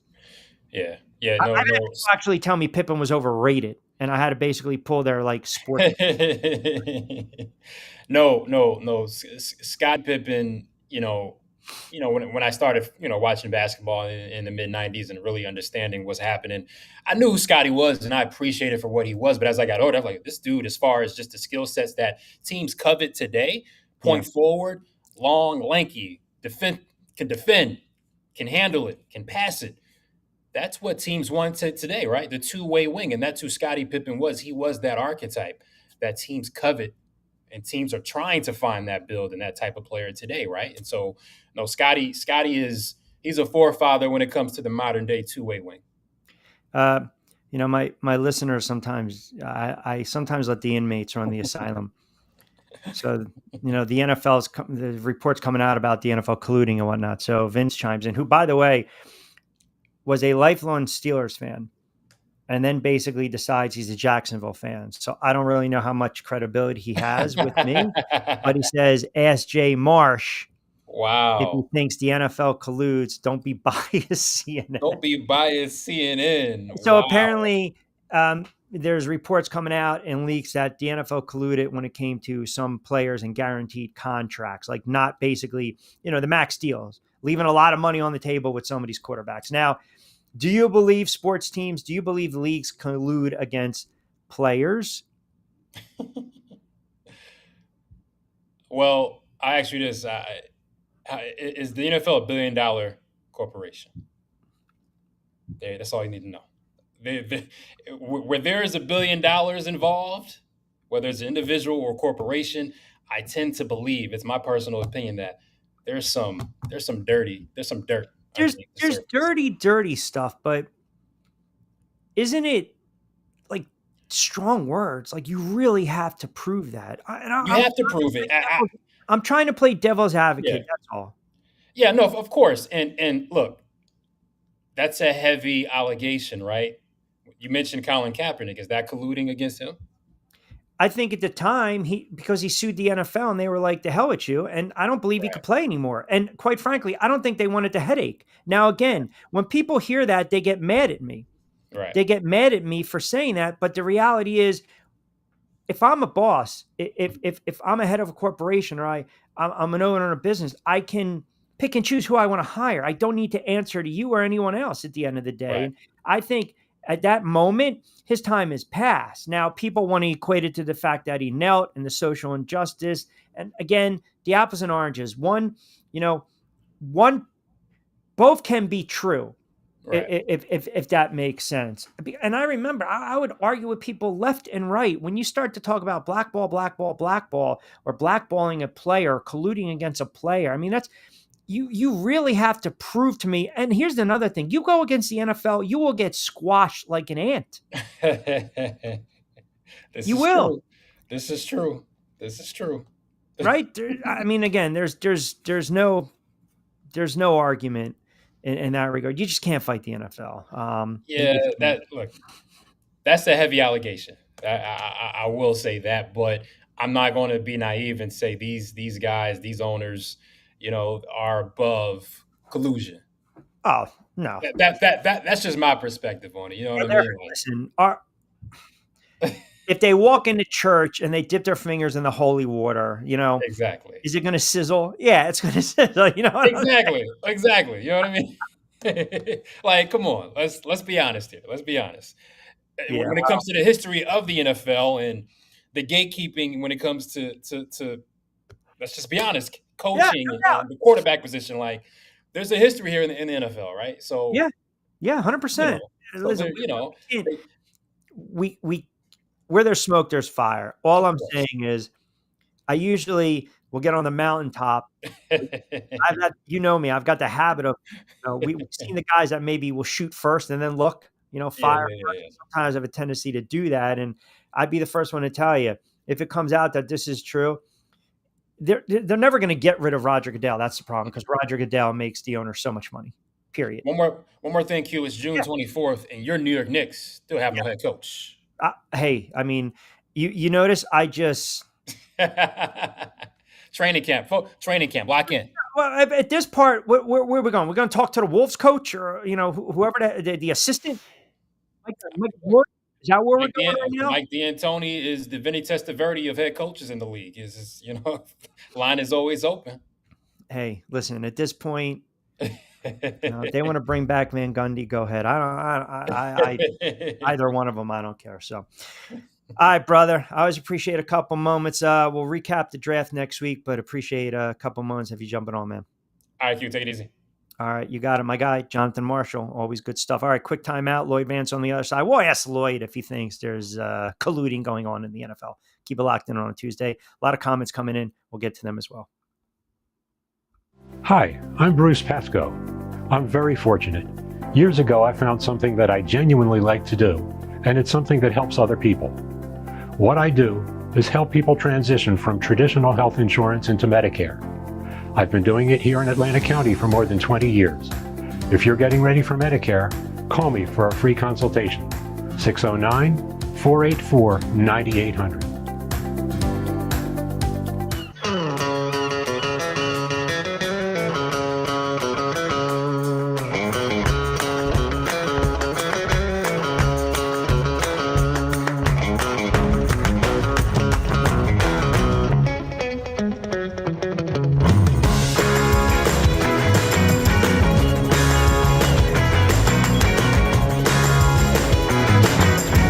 This is what the Down Beach Seafood Fest is all about. It's about community, it's about friends, it's about culture, right? The food culture in Atlantic County is rich.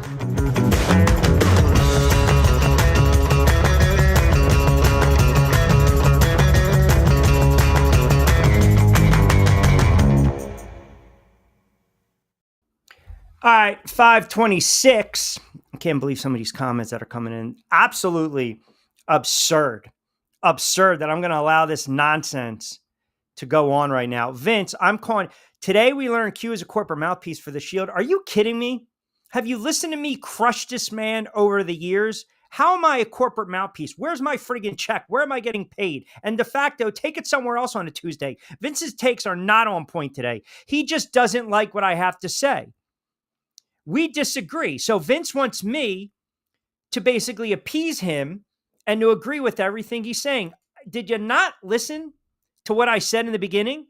If this is true, if this is legit, shame on the NFL.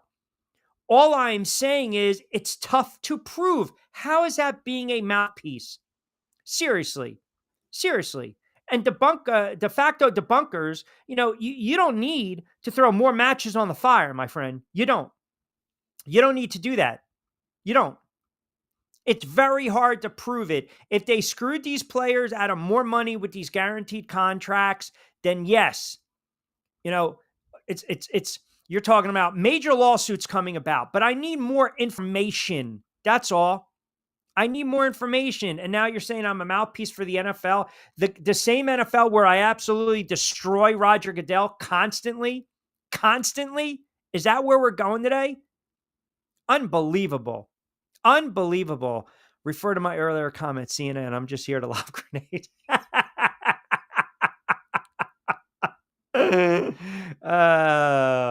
Unbelievable. No, that's just, come on now. You kidding me with that nonsense? Listen, credit to Pablo Torre and Mike Florio. They got some good, some nuggets. You got one arbitrator. So you got to take what he's saying with a grain of salt.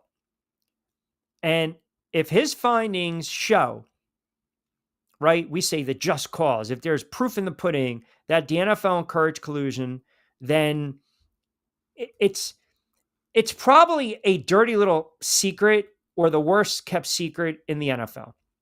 And it all harkens back from Deshaun Watson's guaranteed contract. Russell Wilson, Lamar Jackson testified So according to a report, 8 owners, Goodell's high-profile player agents, Russell Wilson and Lamar Jackson, testified at a hearing held by Droney over 10 days in New York last summer. The NFLPA initially brought the case under former executive DeMaurice Smith, who was replaced by Lloyd Howe in 2023. The union alleged a high-ranking league executive asked New England Patriots owner Robert Kraft to tell fellow owners to not negotiate with large, fully guaranteed contracts. Both Goodell and Kraft denied this at the hearings, and Droney agreed Goodell did not make that request. So there. So you still want to get on me now and call me a mouthpiece? Really? The same person that, again, if you've listened to me for the years, I've absolutely hammered the NFL. Hammered the NFL. And you guys want to go say, go ahead. That's fine. Mouthpiece away. Joey B, Wolf of Wall Street shirt today, looking sharp. Why not on a Tuesday? I figured, why not on a Tuesday? So what is the punishment if this is true? It's going to be lawsuits. Lawsuits. Yes, I'm well aware who friggin' Mike Florio is. I said this the other day, how he started. He was Rip and Read with Pro Football Talk. I literally, did you not listen to me the other day talk about Florio with 20 years of legal expertise? But he also has an axe to grind with the league too. Just because Vince is chiming in right now, we're going to bring up Lloyd Vance. I might just basically not even talk about the AFC South because he's a Jacksonville fan right now. Lloyd, how are you, my friend? What's up, Q, man? Got some excitement going on here, buddy. No, but listen, you've obviously know what's going on with these reports coming out that the NFL, colluded when it comes to these guaranteed contracts, or being cheap, I should say, not wanting to pay the full amount, or just kind of leveraging themselves to not paying what they believe these players are worth. I have to do more research on it. But again, first glance, you hear something like this, what's your reaction? Well, it's not surprising, Q, but it'll never be proven. Okay, everybody's looking for that smoking gun and all this. These conversations are had in backroom meeting places and hotels and all kinds of stuff where it's just the owners amongst themselves, and they probably have had some conversations, and we're not happy about that Deshaun Watson contract, obviously, from that the Browns gave him. Everybody didn't want Jimmy Haslam to give him that contract, but they did, and you just but go look from at the there. contract now; it's a joke. Yeah, and I don't think there's collusion. I just don't. I don't think they sat down and said intently, all right, let's keep costs down. Every year the revenues are going up. Q, the salary cap is going up. This year I think it's 272, up from 254 million. So they're getting money, they're getting revenues, and the owners, the TV contracts are going up as well. They're Huge. bringing in Netflix. They got Prime, Amazon they got Prime. all these all these places are going to be having games, YouTube. So it's just, they have a lot of revenue streams. So I don't see them trying to hold costs down in terms of contracts. Cap was set at 279.2 million, an increase of 23.8 million. But if to appease the audience, if per se there are findings that uncover or show that Roger Goodell did in some capacity tell the owners, quote, lower costs when it comes to guaranteed contracts, what are the repercussions? Like, seriously. The only thing is they would fire him, but But they're everyone not has to going remember to. Roger. Exactly. He is the owner. You talk about a mouthpiece. He's the owner's mouthpiece. They pay him very handsomely. I believe it's over $40 million a year to be their commissioner, and he's going to do what they tell him to do. So I just don't see Roger Goodell dictating things. He's always going to fall on the side of the owners. I feel as though some fans, or just sports fans in general, look, the guys that tune in and listen in, the guys that have tuned in and listened in to me over the years, and you with me over the years, I would say 99.9%, they're extremely knowledgeable. They're very astute. And I think the fans that tune in currently to Middays with Q are very astute, and they're very smart, and they make really valid points. But there's a sentiment out there. People don't fully understand the power that Roger Goodell has, the power, you just cannot. It's like, walking up to a Sherman tank with a pocket knife. You just cannot match up and fight it'll never be a fair fight. It'll never. So the point is, like, what's the benefit of this? Like, even some of these players that they think they were cheated out of certain monies, or they could have squeezed or gotten more out of. That's, again, at the end of the day, that's why they have agents, right? The agents are providing. We're trying to set you up with the best possible deals. Prove to me that owner ABC said, "Hey, you know what? We're not going to give them that 30,000 because that's what the commissioner said." No, at the end of the day, these are all business. They're businessmen. They're going to make sound decisions, because if it doesn't make, it's got to make sense, right? Dollars and cents. If it doesn't, then they're not going to do it. Q, yeah, this is $1 billion owners in industry. They're a Park Avenue organization. People need to always remember that. So if anything comes down, they're going to lawyer up, and they'll outlast anybody in terms of lawyer fees. You saw them do it to Tom Brady. I mean, think of Deflategate. I mean, they went to court and fought it all out, and then they had a better attorneys Yeah. and they won. You know what I Prudent, mean? all So that stuff.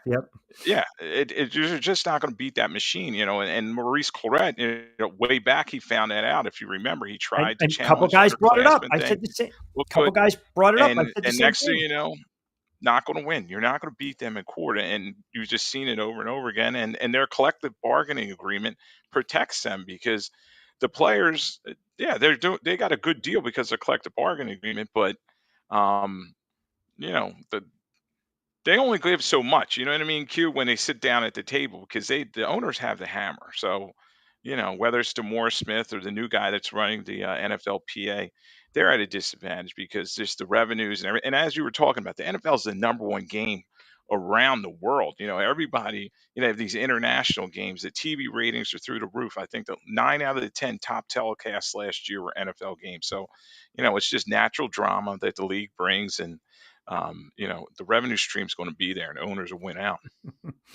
Ever heard of Bone Crusher? So I walked outside the club and he thinks I'm a punk. I ain't never scared. I never scared. Yeah, there's no way. Yeah, sorry, Vince. Even you and your Jacksonville squad, you're not going against the NFL, which leads us into the AFC South. Here we go.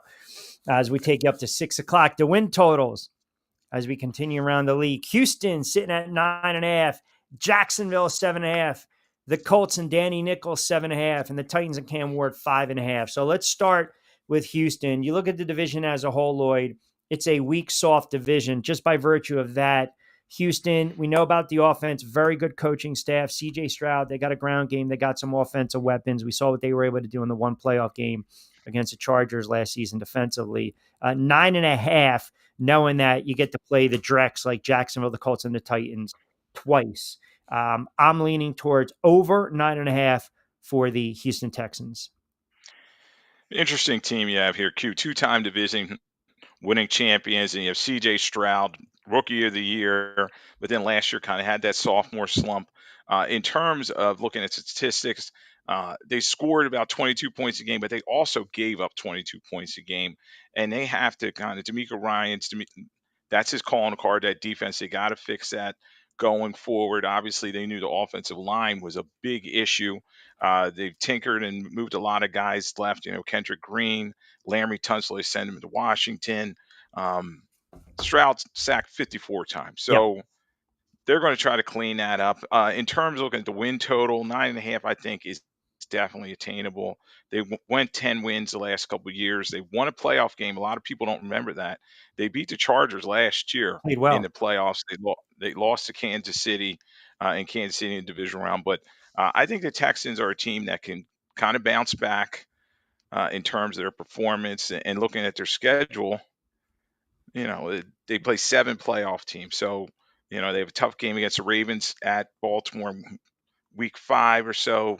Week 12, they play Buffalo. And then the end of the season, they have the rematch against the Chargers in week 17. So, but I think they'll bounce back, and statistically, and this team will be better. I say they do get to 10 wins. Yeah, defensively, they did a heck of a job against the Chargers, right? A couple pick sixes they got to Justin Herbert. They open up the season against the Rams, and they have Tampa, and then they're on the road against Jacksonville and the Titans at home, and then the Ravens in Seattle, 49ers, Broncos. So 4 games right there. A little tough stretch, if you will. You've got Jacksonville. So for fans that are legit Jacksonville fans, and there's probably one or two on this, chimes in. All right.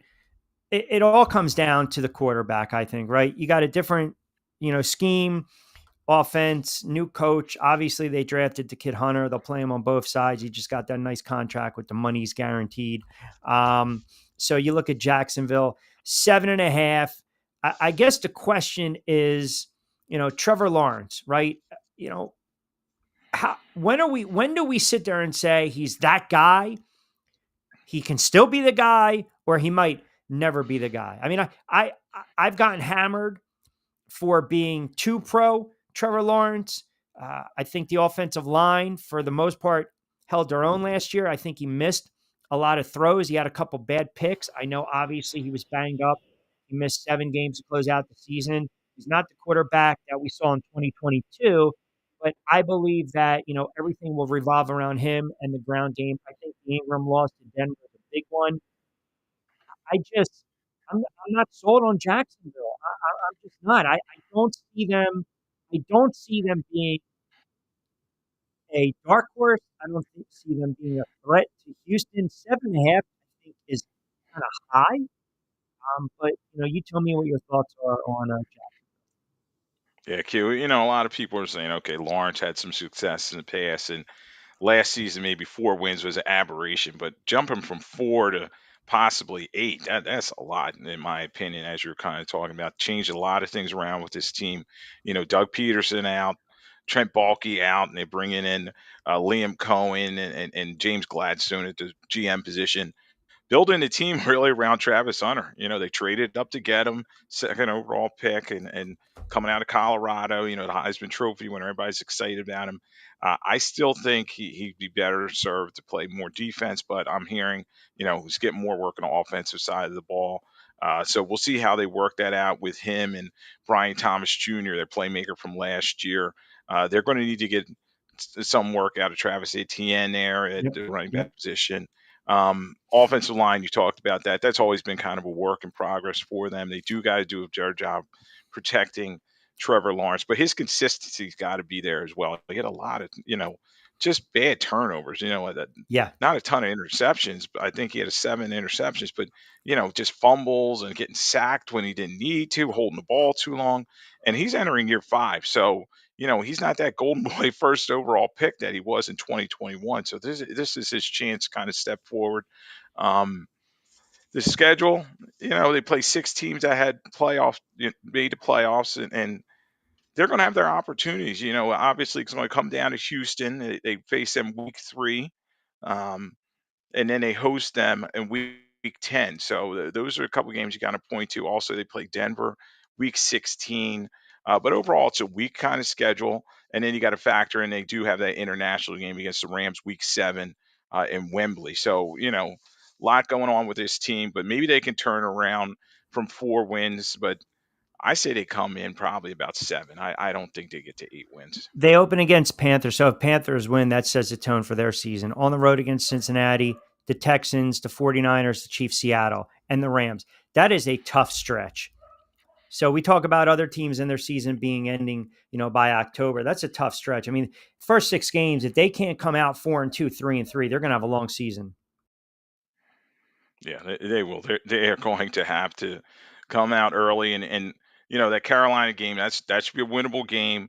At Cincinnati, Joe Burrow, he's had some success against the AFC, and we know about this secondary. The secondary. A lot of people said, oh, they've had a lot of problems in coverage. They're bringing in Eric Murray over from the Texans, Jordan Lewis coming over from the Dallas Cowboys. They're trying to help that secondary. Obviously, Travis Hunter in some situations on that defense. So they got to stop people. Last year they allowed almost 26 points per game, one of the worst in the NFL. So defense has got to get pressure on a quarterback. They need Walker, a guy they drafted high a couple years ago, and the rest of the guys to do the job up front. So interesting team, but I just think that that's a big jump for them with their new. Don't forget, it's a new regime, new coaching staff, Sure. so they're going to have time to gel. Yeah, I mentioned Hunter got that contract, guaranteed money too up front. So much for collusion in the NFL. Colts 7.5 with my guy Danny Nichols. I brought this up before. I don't know what to expect from the Colts. I think the Colts, the Titans, and Jacksonville are kind of in the same boat. I just think it's Texans division by default. But for content's sake, as we go around, this is a team that they'll probably run more RPOs with Daniel Jones. He'll probably look a little more confident and more comfortable in the pocket. Look, their offense is also predicated on the ground game. Obviously, with Jonathan Taylor, they got some decent wide receivers and some veterans mixed in. Jones's legs can always be the difference if he's going to be that number one starter come week one. They open against Miami, Denver, Tennessee, the Rams on the road. So they have 2 home games and then they go on the road. Point being is Miami and Denver are going to be very tough games. Tennessee with a rookie quarterback, you give the edge to the Colts, and then the Rams with that defense.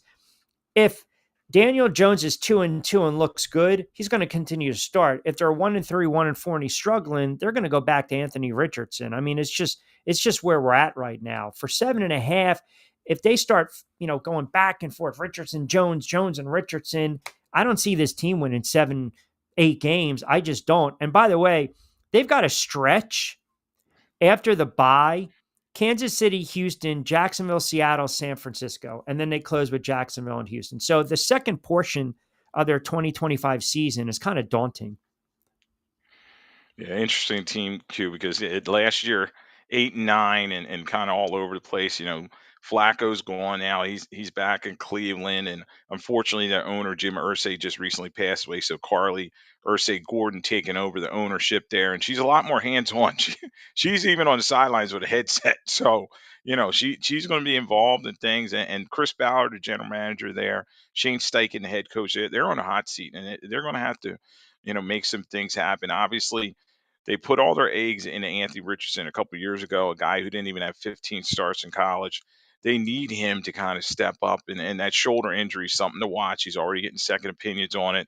I'm hearing he's trying to get ready for training camp, but something to watch, that battle between him and Daniel Jones. Got a lot of weapons. Michael Pittman. Yep. You talk about Quentin Nelson. He's a future Hall of Famer on the offensive line. And then they have Taylor at the running back position. Defensively, got some work to do. Kwity Paye there. He led them in sacks with 8. And then away from the dome, they're 3-6, so they got to improve. Their defense allowed 25 points per game, so they're going to look on that side of the ball. Looking at the schedule, it is kind of daunting. They faced 7 teams that made the playoffs, and they're going to face Atlanta over in Berlin in week 10, so you got to factor that in there. But they'll be in the mix. 7.5. I think they get to 8. I think they're going to. I think they'll be able to beat that number. It's going to be tight, but it's going to be interesting to see if Jones does play, Right. and then he does gel with that new playbook. But there's just so many playmakers offensively for this team. You just got to think, okay, weak division, they'll have their chance to win some of these games. Against some of these bad teams. I don't know how big of a story it would be if Daniel Jones beat out Anthony Richardson, right? I mean, the verdict was still kind of out there when it came to Anthony Richardson. I thought he was poised to have a big year last year. I mean, I had him in one of my dark horse, a guy that can jump and make that top 10 when we're talking about, the quarterback, the jumps, the transition. Lloyd Vance, kind enough to join us, host of Lloyd Vance's Insider Football, SR 1029 FM The Game. At Lloyd Vance, you catch him every Monday night. And of course, obviously during the week, right here on Middays with Q, and especially during the football season on BYP. That leaves the final team. That would be a very low take on the Titans at 5.5. Now, mind you, starting quarterback, rookie quarterback Cam Ward, putting all their eggs in the basket with Ward to start things off for the season. So it's going to be a sink or swim type of year for the Titans. And again, tough spot, right? Rookie quarterback on the road, Denver, at home against a very good defense in the Rams. Then a divisional game at home against the Colts, a divisional game on the road against the Titans. Have to go out west, Arizona. I mean, so it's tough. They drafted the kid in the second round out of UCLA. They went defense. They went edge. They went safety. Then they went wide receiver in the 4th. I think they have some weapons. I'm very curious to see exactly what Ward can do. I'm not convinced that they're going to be able to have sustained success running the football. And I know they got Pollard back there. I know they have the other kid that had a CJ handful of Spears. carries. Yeah, but their offensive line is shaky, and you need a very good, a very good ground game. That's a quarterback's best friend to start things off. So if they can't run block, if they can't pass protect, I don't see them scoring a lot of points. And quite frankly, again, I'm looking at their number 5.5, 6 with a rookie quarterback. I, I'm inclined to go under. Yeah, now with this team, everybody expectations are going to be low, but I think right off the bat, I think that 5.5 is a little high for them. Only 3 wins last season. There's some change in the air with this team. We'll see. Amy Adams Strunk is the owner. She's going to be looking at the general manager position. Mike Morganzi's coming in there. They fired Rand Carthon after 1 season. Yeah. Brian Callahan, he came over as a genius from Cincinnati, and he got the playbook. Bop, bop, bop, and he has not done a good job. So it's going to be he's on a hot seat. This offense only scored 18 points per game last year. Defensively, all kinds of problems. One of the worst in the NFL, allowing 27 points per game. Nowhere to go but up. But Ward, good young quality prospect. He looked really good combine, answering all the questions, looked good as number 1 overall pick. He's going there to kind of change the culture. We'll see how they can do that. They're bringing in guys like Tyler Lockett at receiver, veteran guy coming over. But there are just a lot of things to fix with this team. And when you look at their schedule, they play 6 playoff teams. They have a tough, Houston obviously twice. They play the Chargers. They play Kansas City in Week 16. Um, so there's some tough games, and I think yes, they will improve. Things will get better, but you may see the coaching change here after possibly 2 seasons. And I think maybe okay, they can get the 5 wins, but 5.5 is too much. You look at his projections. Do you see, these ranges 3,200 to 3,800 yards, 17 to 25 touchdowns? Do you see him falling? If Cam Ward has 3,500 yards and 23 touchdowns and 6 picks, that's not a bad rookie campaign on a rebuilding team. Yeah, Q, if he can keep his interceptions under 10 and kind of not do the things, force passes that a lot of young quarterbacks do. Now, obviously, in terms of consistency, there's nowhere to go but up. Will Levis, he was probably one of the worst starting quarterbacks in the league last year. They knew they could not come back with him at the starting position. I think he could get to about 3,500 yards. They're going to throw the football a lot. As I said, they have Lockett there, bringing in Van Jefferson as well. Um, they need to get stuff from their former high draft pick Treylon Burks. He's a question mark on there. He hasn't been doing a lot, but the running game is kind of average. Tony Pollard, he functions better as an RB2 in my opinion. And then you have Taj Spears, a guy who's good catching the ball out of the backfield, but between the tackles, not much there. So it's going to, may be behind a lot, and you may see Ward throw the football, padding his stats late in games. Uh, we both agree that it's Houston's division to lose, right? I mean, they should be the clear-cut favorite to win that division. I believe so, yes. And when you look at, roster for roster, a lot of these guys, they're rebuilding. They have a lot of work to do. Now, Jacksonville, you would think with some of the talent that they've assembled, these high draft picks, et cetera, that they would, be able to challenge Houston Texans. But I just think with that new coaching staff coming in there, Liam Cohen's going to need more than 1 year to clean everything up. Real quick, lastly, Aaron Rodgers basically said it could be his quote last year. If you're the Pittsburgh Steelers, did you know that going into this courtship? And if not, you kind of look foolish, right? Well, they knew they gave him a 1 year deal. That's just a prove it deal. And it was like, okay. There wasn't many options out there. It was like Mason Rudolph, Will Howard, on their roster. And they're just going to try to play defense and run the football. But either way, it's not a good look. And we'll see if it's a new Aaron Rodgers at age 42. But I don't think he's the next Tom Brady. I just don't think at that age there's going to be much left in the tank. I just, for the life of me, don't understand what compelled the Steelers to just pursue Aaron Rodgers. Yeah, I was actually surprised that they weighed in on him and they had that wink wink side deal where okay, you come in when you want. Typically the Steelers are all about team and taking care of business. But they acquiesced to him, and we'll see what he brings to the table. Now they're not giving him all the Packers that he had from the past that he brought to the Jets, Devontae Adams and Alan Lazard and all those guys. But, you know, we'll see how he fits. And he's going to have to fit their team structure. Mike Tomlin's no nonsense. And he's not going to pull some of the stuff that he did with Mike McCarthy and some of these other guys in the past.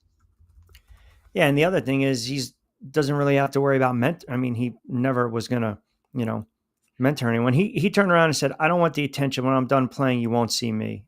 Dude, stop! You're all about attention. Like seriously, Yeah, stop going on this McAfee and all that other yeah. I stuff that he mean, does. yeah, I get it. He's getting $1 million, but still, like, everything you're saying is just you're talking out of both sides of your mouth here, guy. Yeah, he's Aaron Rodgers. He's a quirky guy, but on the field, we're going to see if he can get it done. But for the Jets, he looked terrible, man. Yeah, I mean, look, the thing now is it'll be a story, right? It'll be a story. Last season, here we go, but I just my gut tells me it's going to be ugly. I'm not going to sit there and say it's going to be Johnny Unitas with the Chargers or Joe Namath moving around with the Rams. Payne couldn't even throw it.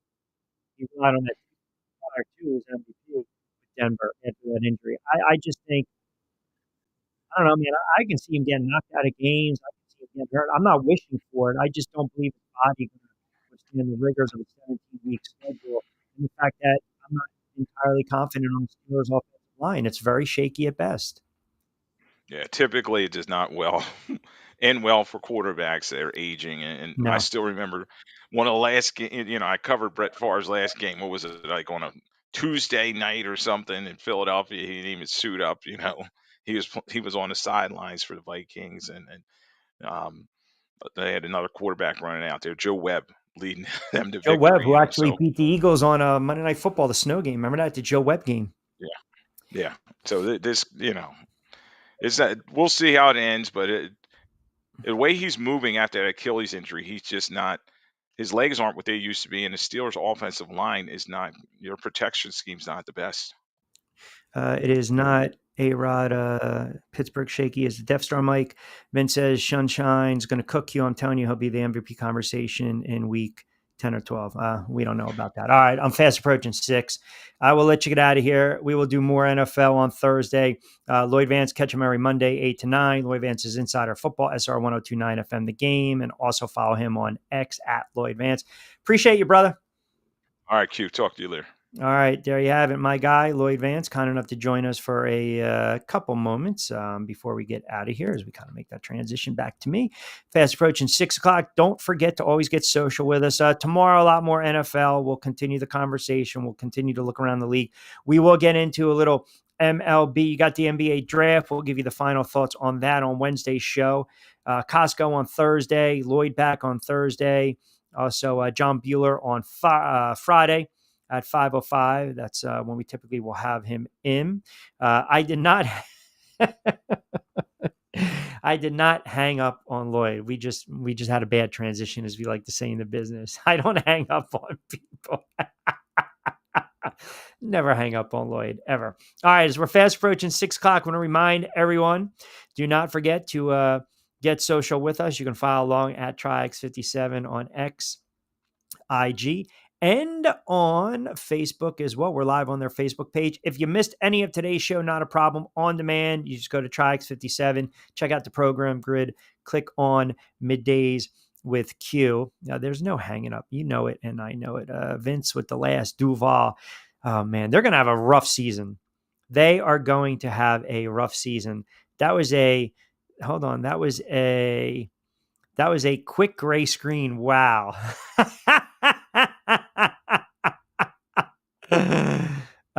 He's hot. A meeting with the league. I'm late for a meeting with the league. Get out of here. It was just, we call that the transition in the business. Leave it alone, boys. Leave it alone. As always, follow me on X, IG at Rich Q on Q, TikTok, Rich Q on the mic, the YouTube channel as well at Rich Quiñones. And we always appreciate you guys chiming in.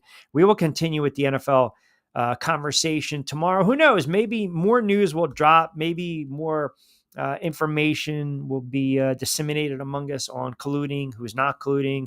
By the way, athletics in Detroit right now delayed top of the first. I'm going to assume weather.